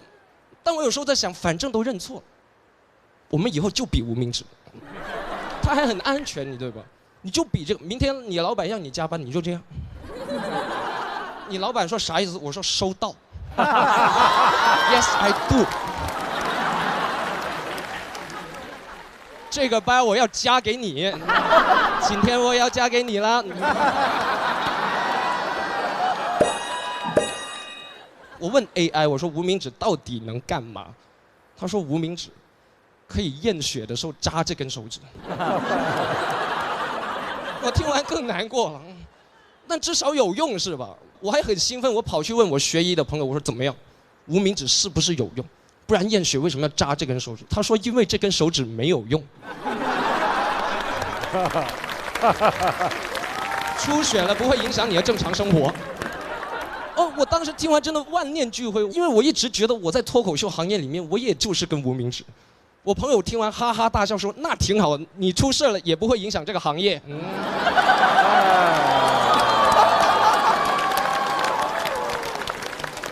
世界上很多东西就是这样，就是它在，但你不知道它在有什么用。就我们的存在就是纯在，你知道吗？就是单纯的存在。乐队里的贝斯手，是吧？厕所里的烘手机。但有时候我觉得当根无名指已经很幸福了，朋友们。我为了当这根无名指，我已经竭尽全力了。我至少能在手上，能放上桌面，你能看见我。你知道还有多少脱口秀演员你根本看不见他吗？你知道我还有多少兄弟还包在这个鞋里吗？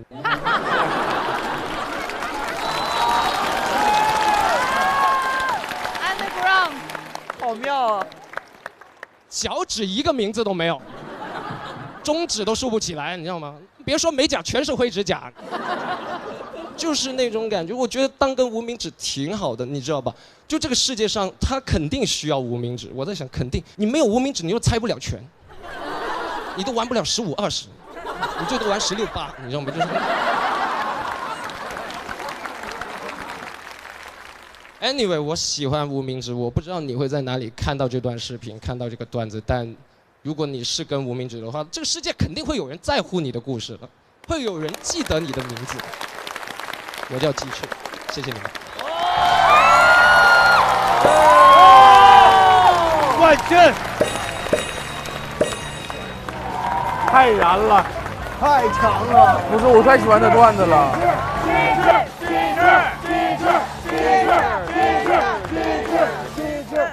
哎呦，感谢主，鸡翅太优秀了，怎么会这么优秀啊？太棒了！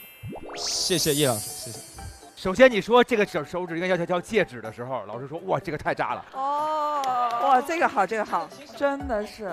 哦，我其实还有一个忘讲了。你说。我还去问了很多女生朋友们，然后姐妹们告诉我，其实无名指还有一个用途，它可以用来涂眼霜。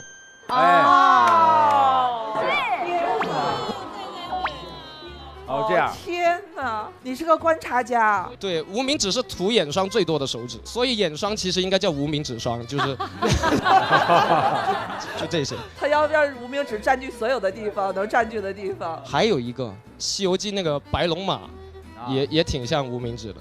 哦。因为大家只会说师徒4人前往西天取经啊。对，我感觉他跟那个网约车司机一样，就是。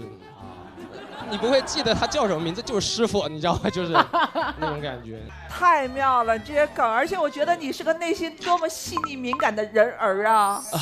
谢谢你，谢谢。好细腻啊！这个讲了多久啊？这一篇？这个其实就是去年淘汰完之后，然后对。有感而发。是自己哭的时候突然戳到了眼泪。啊，真的。哭的时候，哎。啊，对。上学的时候学课文的那种什么以物言志啊，借物喻人那些时候吧。是。我觉得通过这篇稿，你就不可能再是往年那个不温不火的鸡翅了，对吧？你是今年的，然后呢，但是我就觉得真的是非常的好啊。但是你会觉得自己就是我写的这么好，为什么这么多人就是聋了吗？就听不见我的好东西。我其实心里话，我觉得其实线下有非常多脱口秀演员，他们都是没人看见的。我每次我可能会觉得自己的努力大于自己的收获的话，我会告诉自己，就是其实真的很多人都是这样的，这个世界好像就是这样。对，但是也得这么说，就是太火了，其实也会麻烦，对不对？然后也完全不火也不行，咱们只要保持自个儿不凉就行，就温乎，保持一个温乎的状态。天花板的人生哲学，保温最重要。哎，我有一个发现，这事啊，我认为无名指还非常有用的。真的，如果你经常锻炼，你就知道，就是无名指这个底下这个茧是第一个起来的。哎，我有，对吧？它是5个手指里其实是出力最多的，是。所以你比你想象的要重要的多，你知道吧？牛！所以说这东西吧，没有什么没用的东西，是不是？我真心觉得，多去参加节目。是我今年还是想去。我觉得这真的很优秀，一定要让大家更多人看见你，真的很棒。谢谢，非常优秀，大家哎，谢谢大家，谢谢，感谢。鸡翅，我真的发现他是一个很细腻的人，因为他那个无名指这些东西哈，根本就是大家都会忽略的事情，他把一个很细微的一个事情钻研到了极致。鸡翅的那个无名指上升的一个高度，那个结构的巧妙性太妙了。这就是做喜剧专业的表现，就把大家习以为常、没有注意到的东西生出花来。今天不可能露宿街头，目前为止我最确定一期不可能露宿街头，露宿街头就是黑幕。最后一位新人演员就是我们最喜欢的胡雅。希望我不要忘词，写了很多的词，不要忘记。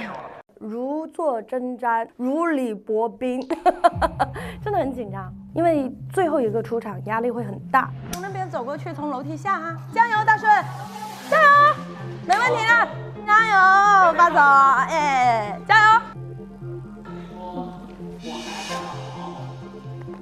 然后今天呢，大家就是每一个发挥的都特别好，每一个都很炸。还有一个就是因为我对我的稿子一直不满意，我从开放麦到现在我一直在改，一直在改，一直在改，所以我在临上场前也改了好几个地方，所以真的就是压力很大。最后一位新人演员就是我们特别喜欢的乌鸦。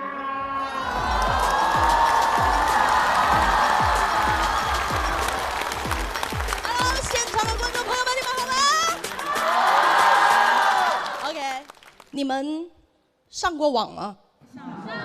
哦，都上过，还挺时髦的。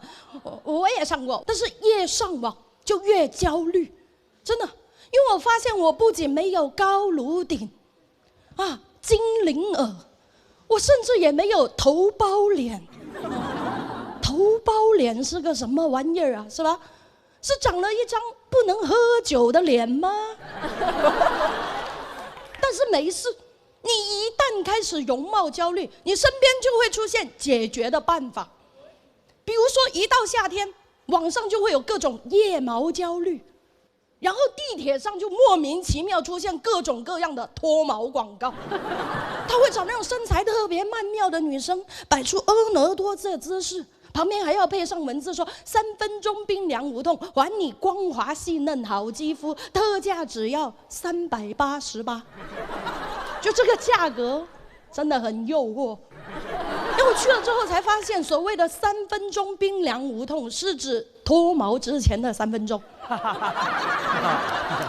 这脱毛之前，他会先给你上一层凝胶啊，冰冰凉凉的。真正脱毛的过程啊，真疼啊！就朋友们，你们摸过电门吗？我感觉那天电门他就装我嘎吱窝了。他每电我一次，我就哎呀；他每电我一次，我就哎呀。就朋友们，你们看过给猪脱毛吗？一模一样啊！我后来还去查了一下激光脱毛的原理，它就是光能转为热能，然后烫死那些毛囊。唯一的区别啊，就是猪啊，它不是自愿的。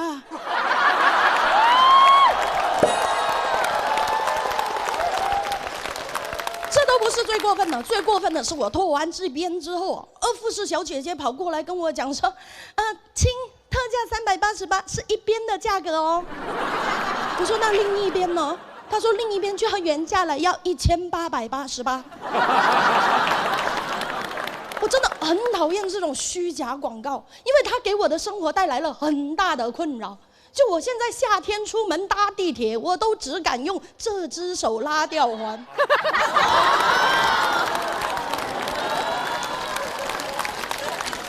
不仅生活中全是虚假广告，网上也是。我每次一打开微博，就给我推什么减肥药啊、增高药啊、丰胸药啊，大家千万不要信啊，都是骗人的，我都试过啦。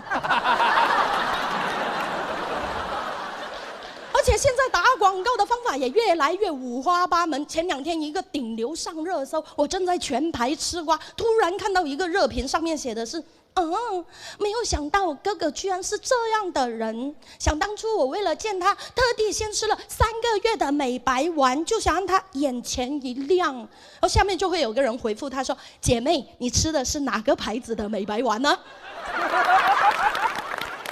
然后他就会回复说：“来我主页看呢。”怎么会有人信啊？对吧？我吃了3个月之后啊。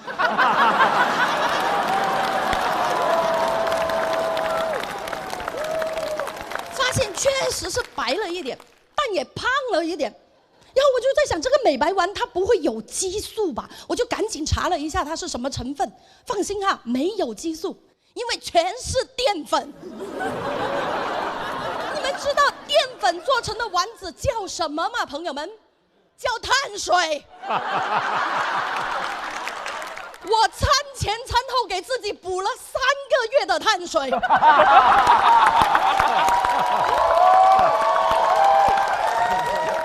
能不白胖的吗？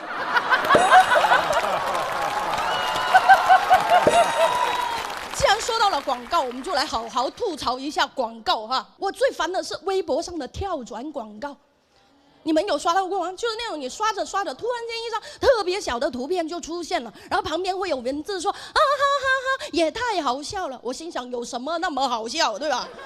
我一点进去，啪，给我跳到淘宝说618购物狂欢节，你够不够？然后我就意识到哦，原来这些全是广告，我就学聪明了，这种哈哈哈的我一律都不点开，结果他又给我换套路。前2天我刷着刷着，突然间刷到一条说。姐妹们，我男朋友居然这样对我，你们快来给我评评理呀！我说那我得给他评评理呀，对吧？我一点进去，啪，又给我跳到淘宝说淘宝618购物狂欢节，你够不够？就我也不是不能够，但你能不能先告诉我你男朋友到底做了什么啊？对吧？就你知道这种行为有多讨厌吗？你们知道，就你们前段时间听说了翟佳宁跟那个谁的事吗？就那个谁啊？就那个海鲜市场走一走，低价好物全都有。就你们想不想点我？你知道吧？不仅微博上全是广告，短视频也全是广告。我最烦的就是那种复仇爽文广告，就是我正在那刷张凌赫走红毯，你知道吗？刷着刷着，一个洗地毯的视频就出现了，一边洗一边说：“我重生了。”上辈子我最爱的人勾搭了我的闺蜜，他们不仅抢走了我的骨肉，还让我满门抄斩。这辈子我一定要血债血偿。我不由自主就看进去了，看到正精彩，他就说预知详情请订阅此公众号，我就订阅了此公众号，又弹出另一个公众号，我又订阅了这个公众号，对吧？我正在那看到女主刚刚重生，啪，让我充值。他也不告诉你看完一本小说要多少钱。我心想，一本小说能要多少钱，对吧？我熬夜看了一整宿啊，500块钱。真的。就朋友们，你们知道500块钱是什么概念吗？大张伟老师的书《万物自洽法则》在闲鱼上25块钱。谢谢。这些都不是最讨厌的，我最讨厌的就是绿泡泡朋友圈的广告。真的，绿泡泡它是有大数据测算的，它完全知道我想要什么，你知道吧？前2年给我推的都是什么某探、某墨、某搜，这2年给我推什么真爱某网、百合某网、世纪某家园（括弧离异群）。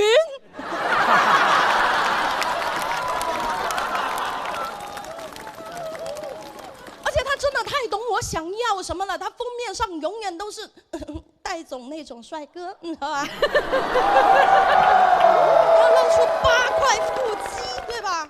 然后我就忍不住下载了他们的 APP， 注册成为他们的会员，然后发现又是骗人的，因为根本找不到这样的帅哥，你知道吧？我一下就来气了，我就找他们客服，我说你封面上那个帅哥呢？为什么我找不到他呀？对吧？然后客服也很淡定，他说：“亲，那个戴哥是我们的优质会员，你只是个普通用户，你跟他是没有办法匹配的。”我一下就来火了，我说：“那要怎么样才能成为你们的优质会员呢？”他说：“很简单呢，你只需要1年充值8888就可以了。”我一下子就生气了。我不知道你们懂不懂我这种生气，真的。绿泡泡这么大一个平台呀，它大数据为什么能做得这么差，对吧？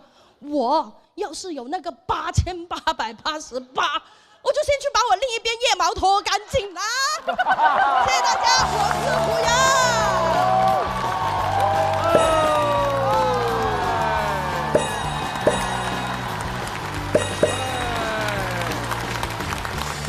可以，厉害！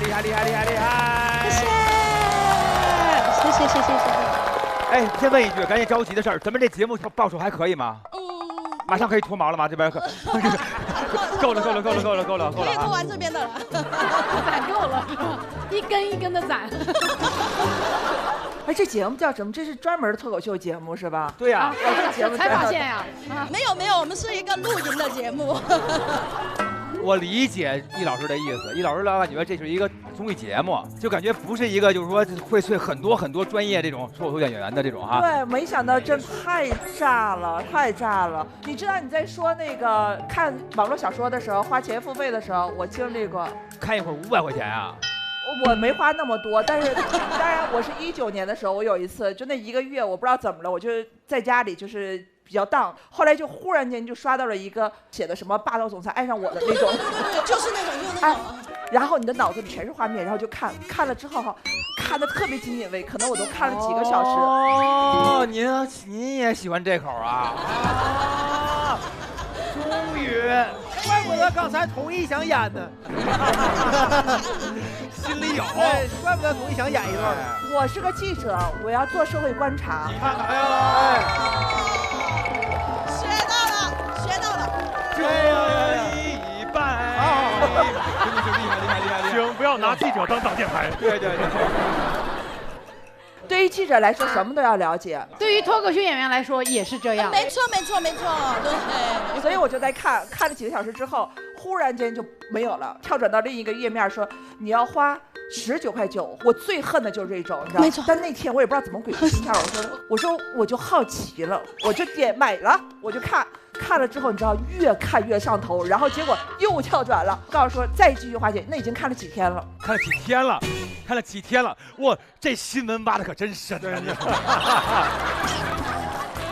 不断告诉自己我是记者，对，我是记者，我看还能花多少钱？根问底儿，深度报道，这是深度报道。对。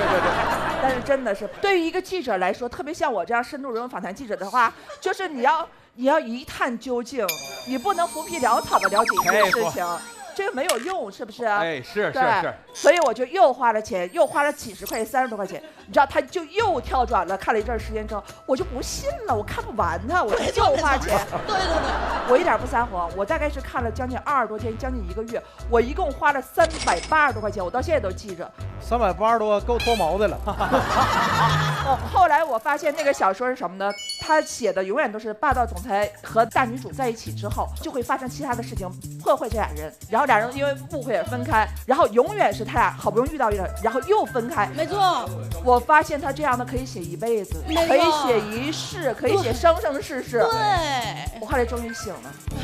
对，我也醒了，你那小说看完了吗？最后，我跟你讲，那看完的都不是最生气的，最生气你冲到最后，他没写完。他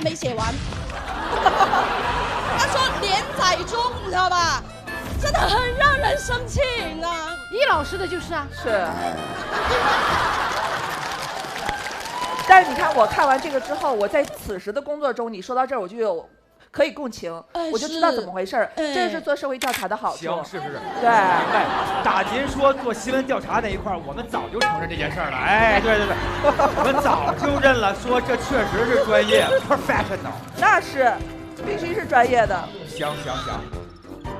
然后虎牙是这样的，因为那一回演出的时候，是在跟小鹿还说自己怎么这么多次没上，还跟您说了这个情绪的上这过山车。哎，这回上来怎么样了？爽，很紧张，因为我今天是最后一个。哎，其实最后一个是最难熬的，特别是当看到戴高站在场上脱衣服，对吧？然后鸡翅炸场，就是哇，鸡翅上场前我还跟他讲，我说放心啊，你是最棒的，但我不想他那么棒的，其实差不多得了，是吧？对。但虎牙，我是第一次见你在台上情绪这么大的讲段子，可能就是被鸡翅气的，就是对。但是虎牙成功用这种情绪把大家带入到他的那个讲述当中，对，然后跟他一起共情，被激发了，被好的同行激发了，非常好，真的太共情了，谢谢大家，谢谢。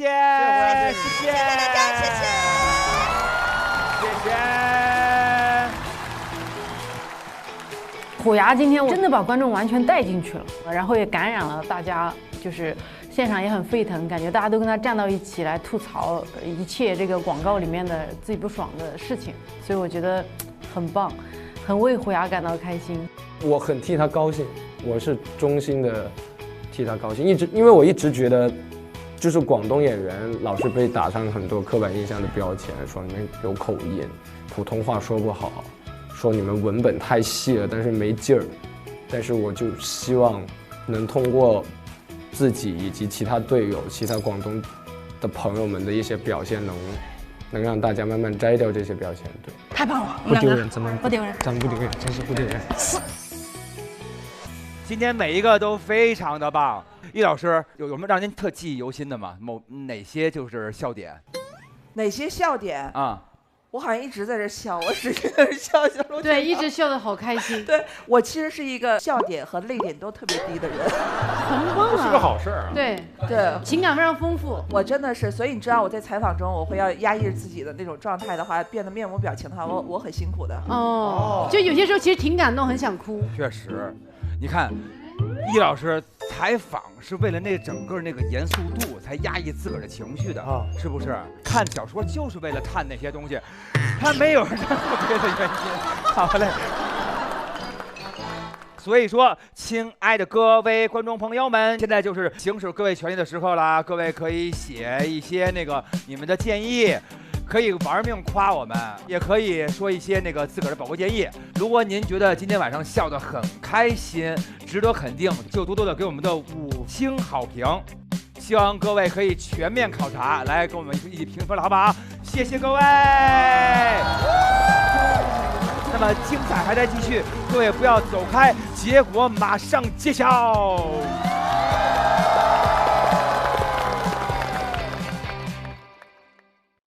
这外卖呀，选到头秃全是雷，自己做饭又容易翻车。可不，现在这饭吧，看着都挺香，但一吃一点也不香。我就想要个不添乱的、简单纯粹的。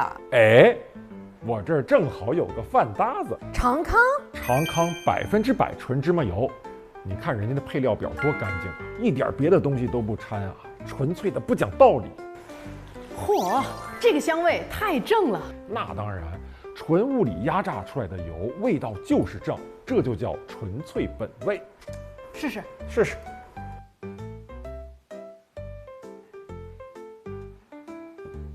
来尝尝，香，这味道一下就对了。很绵长的香味，怎么样？是个好饭搭子吧？确实，不管啥菜，滴两滴，这秩序感就回来了。哎。长康纯芝麻油啊，一心专注纯粹这一件事，反而成了对味的关键。从今天起啊，我的干饭专场，他常驻 C 位了。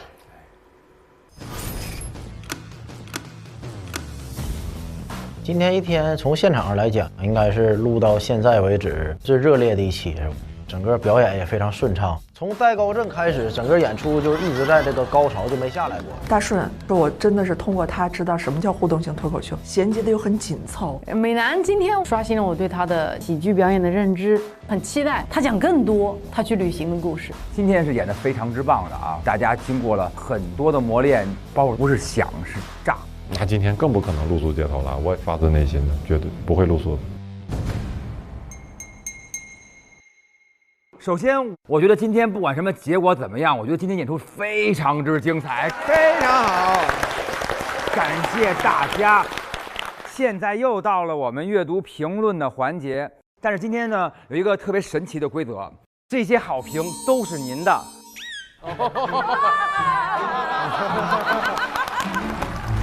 亲爱的各位朋友们，为什么要让伊丽静老师来读好评呢？为什么呢？因为对于我们来说，好评仅仅是好评，但是伊丽静老师眼里有好评吗？另类解读。我就给你捏个4行吧，说我喜欢易老师这种冷不丁梆梆2拳的吐槽，很有他的个人风格，好厉害，真有品味。一天读一篇 report 的，还点题，开个专场吧。还出声儿，老师，这是他原来写的，不是我自己说的啊。易老师甚至谦虚的少哈了一声。这个5星，戴总帅到我了。哦，霸总是喜剧脱口秀创新，太有意思了。戴高正简直是什么白灵型人格。白灵型人格是什么呀？就是自然，自己就嗨啊！得多上网了，易老师啊。我给他机会了。宅的。挣不来挣网费了。对。现在网费多贵，你知道吗？不知道啊。你看，没有生活的体验。我办的自动续费呀。来，5星的。木川。人看着云淡风轻，梗一个比一个爆。自行车那段太炸了，我愿称木川为全场最佳。鸡翅的段子就2个字儿：舒服。不要内耗，你不是无名指，你是大拇指。真棒！好评读完了，差评来了。我先读一个3星的。易立竞老师有点像吐槽秀，语速很快，节奏也很快，经常记不住上一句说的是什么。啊，易立竞老师语速快，哎，真奇怪，是不是？啊，还能这么出呀？这是怎么接来的？来。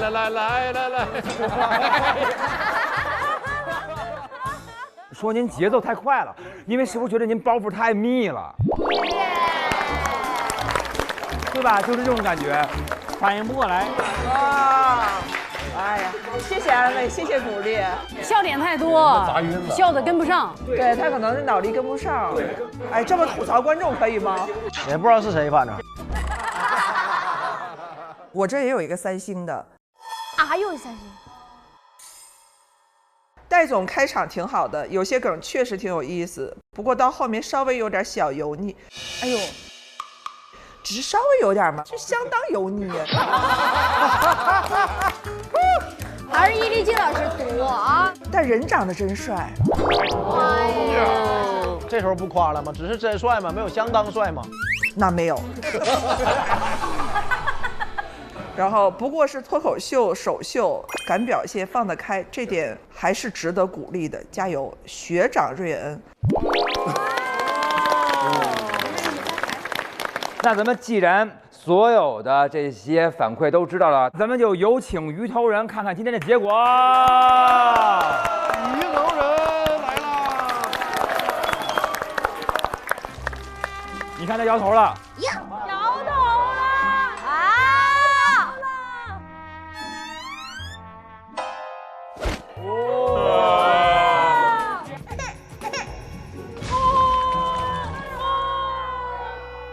正好您是嘉宾，您先看，我们都没看过。本场的满意度它是什么呢？我觉得观众真的很难揣测，揣测，人心莫测，那是人心太深了，没法揣测。不是吧？50，68，多少呢？3、2、1。93%，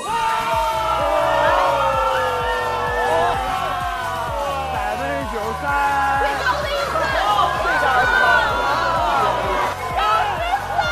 今天是非常的开心。我这篇稿子能达到这样的效果，我其实是非常满意的。今天现场真的太炸了，大家发挥出了自己的水平，都表现得很好。恭喜各位获得了这么好的成绩！恭喜！因为今天您来，肯定还给我们福利了，是不是？是的，要带你们去一个好玩的地方，你们的快乐老家。快乐老家。待会儿你们就知道了，走吧。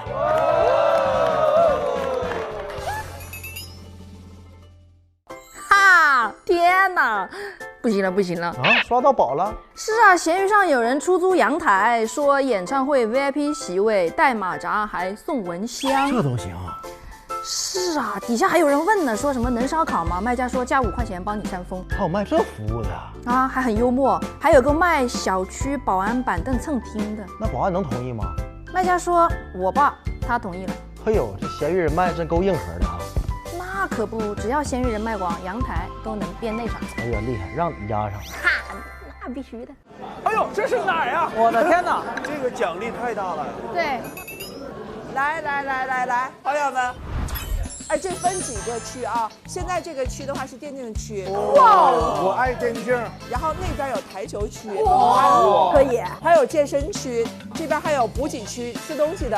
哦，现在的网吧这么高级吗？今晚我就住这儿了。看到电竞馆那可有点崩塌了吧？感觉易老师，一个文化人也打上电脑游戏了。你能想象班主任带你去上网吗？这也太疯狂了。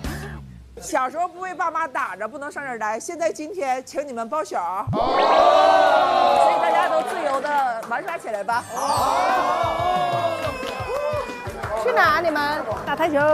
走，打台球的。你台球怎么样，张佳宁？一般吧。大师你会吗？我当然会，小时候就是打台球长大的。开！已经开干了。对，来，老师来，咱一块玩。我不会。没事，咱就瞎玩呗。我坐这儿，你抢位置。这是他，但是这是房主啊。我不就应该是房主吗？啊，对不起，您是房主。血战鸠巢。这是个啥呀？我该怎样呢？这是射击类的游戏，就是有个飞机，咱几个坐一个飞机，咱们几个一会儿要落地，然后要跳，纯不知道啊，老师。你后悔坐在这儿了吗？没有，我不后悔，我愿意跟菜的人玩。玩笑话。问题是菜还得会玩呢，我不会玩，完全纯不会。我怎么开机呀？不是，现在已经开了，咱一会儿就点准备，咱就开始干了。然后怎么干呢？你教一教。我教一教。你看老师摁 W 往前走，摁 W。键盘也不知道啊，老师。W 往前走。走，抬头，别低头，抬头，自信起来，低头皇冠会掉。抬头，老师。老师别往海边走，别往，咱上屋里。老师转一下鼠标。老师别站在那里不动，像个木头。易老师怎么横着走呢？别打他！哎，谁打？你别打他！哎，谁打？不是，我给他扛走。啊，你给他扛，你给他打，我给他扛走，我给他扛走，要不然你走道太费劲了。我这么废吗？老师这里有包，赶紧进屋。我咋弃置书包啊？我咋进屋？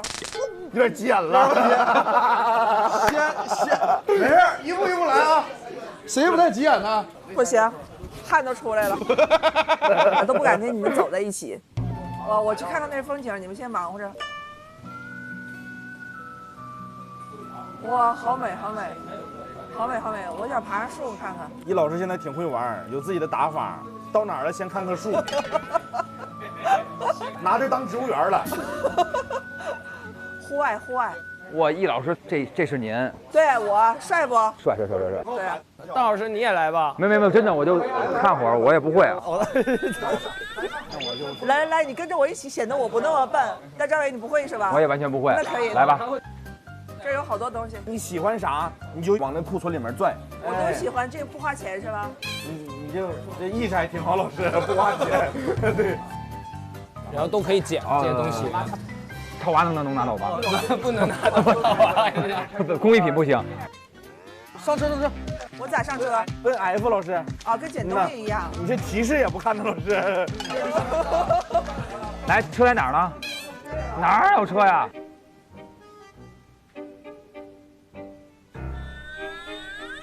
大老师在后面有个吉普。老师，你跟易老师不相上下呀？你也在蹲着呀？我也在蹲着吧。你怎么一直蹲着走呀？你好像在埋地雷，老师。摁 F 老师。摁 F， 我知道。这些一看就是不是我最笨了吧？不是我最菜了吧？有人，左边有枪声，看着了吗？看着了。哎呀！哇，咱车让打爆了。我不霍霍你们了。不是，咱一块玩挺开心，老师。我去打会儿台球去。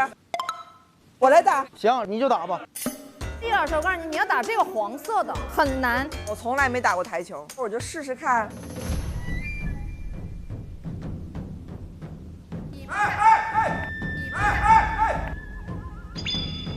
哇！是真的打进去了。牛不牛？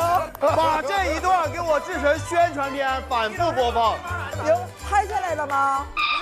拍下来了吗？这个？结果被吃的全挡了，这个进了也该接着打黑八了，你再来一个打黑八。这是最后一颗球，进了就赢了。这有啥意思？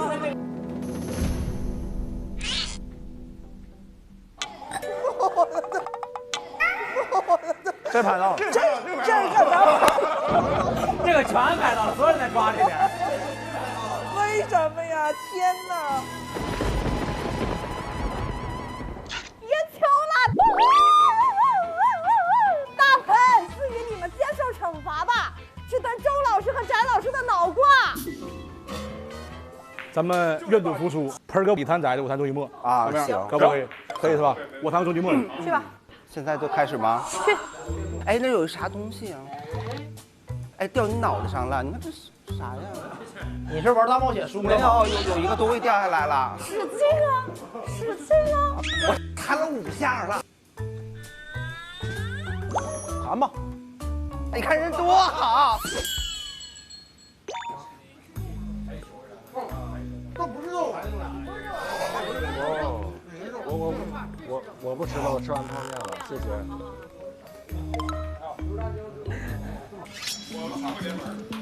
哎，你这个衣服不好看，你换一件啊！我就这一身衣服呀。哟，这不错。后面有人，你们还想要跳啊？哪有人？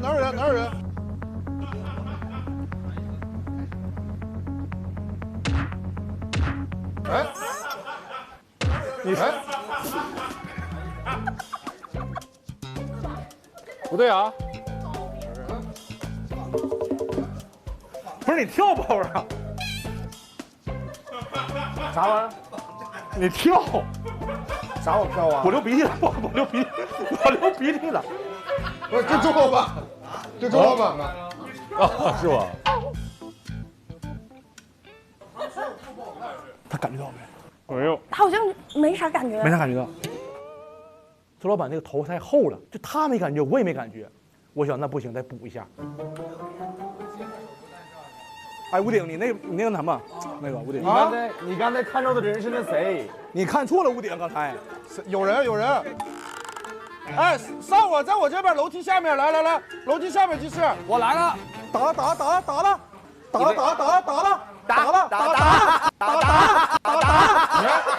我看着了。周老板，对不起。我刚才有点脑震荡。全国从前到以后，没有任何人打过周奇墨，我打，我可以拿这个当吹牛的资本。哎，这人有人打我，快点啊！有缩毒了！跑！哎呦，有人呀！被踩了！哎呀，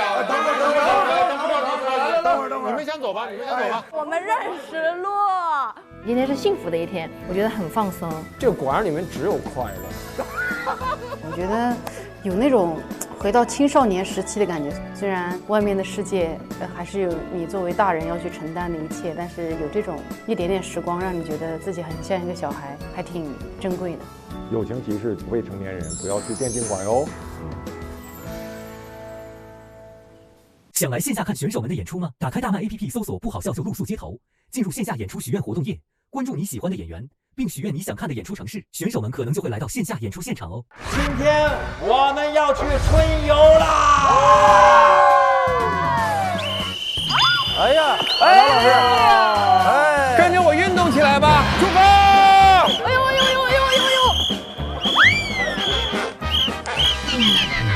太惨了，有一点。好心酸呐！各位准备好迎接我们最炸最嗨的一期了吗？来，想吃零食给你安排，有求必应。太夸张了，哇！给！他说我长得像彭于晏，我说这玩意儿我心理压力也很大。网上说我故意卖丑，我发誓，我只是打开了手机的前置摄像头。翟佳宁，菜就多练。你距离成为艺术家还差离个婚去了。就有请鱼头人送上结果啦！哎呦，呦，他说哎呦了。朋友们，付出的努力。大家好，欢迎来到露宿街头也要笑。好，接下来我们玩一个游戏啊，梗图传声筒。臣妾最经典的那句举报检举，鸡腿被私通。呀，这是啥呀？我不上网，你不看电视啊？这个电视这么火啊？老了，我不知道啊。你平时写段子的话，灵感从哪儿来？因为我喜欢，时不时。你别说这种话啊！有没有跟我差不多的呢？没有。不是这种人啊，你不是这种人啊。不好笑就露宿街头，每周6中午12点更新。SVIP 用户可提前看下集 ，VIP 每周6周日分天更新，非会员自周2、周3 12点免费观看。SVIP 用户每周日加享衍生、嘉宾精编、段子纯享版等精彩内容。每周日中午12点 ，SVIP 用户解锁露宿街头也要笑衍生节目，看脱口秀演员们更多爆笑互动。每周1至周4不定时掉落笑街微博精彩花絮等你来看。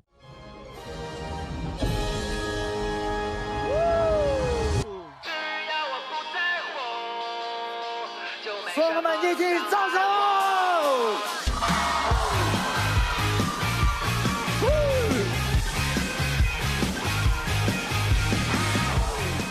关注新浪娱乐，更多精彩资讯早知道，更多精彩内容尽在新浪娱乐微博综艺、新浪综艺。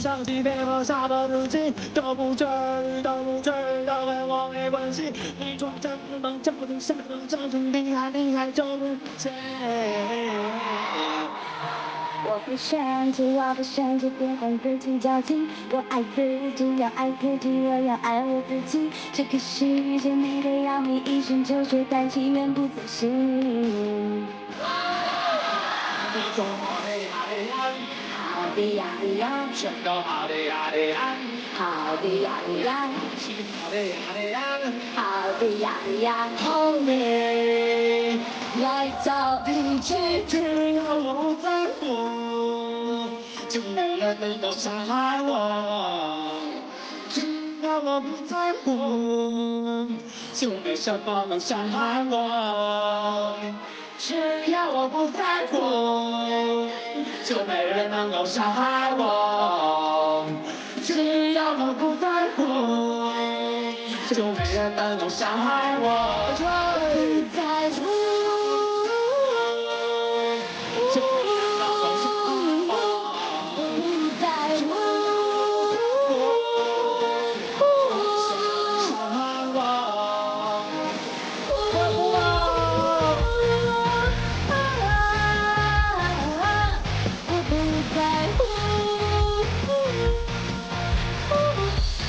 不在乎。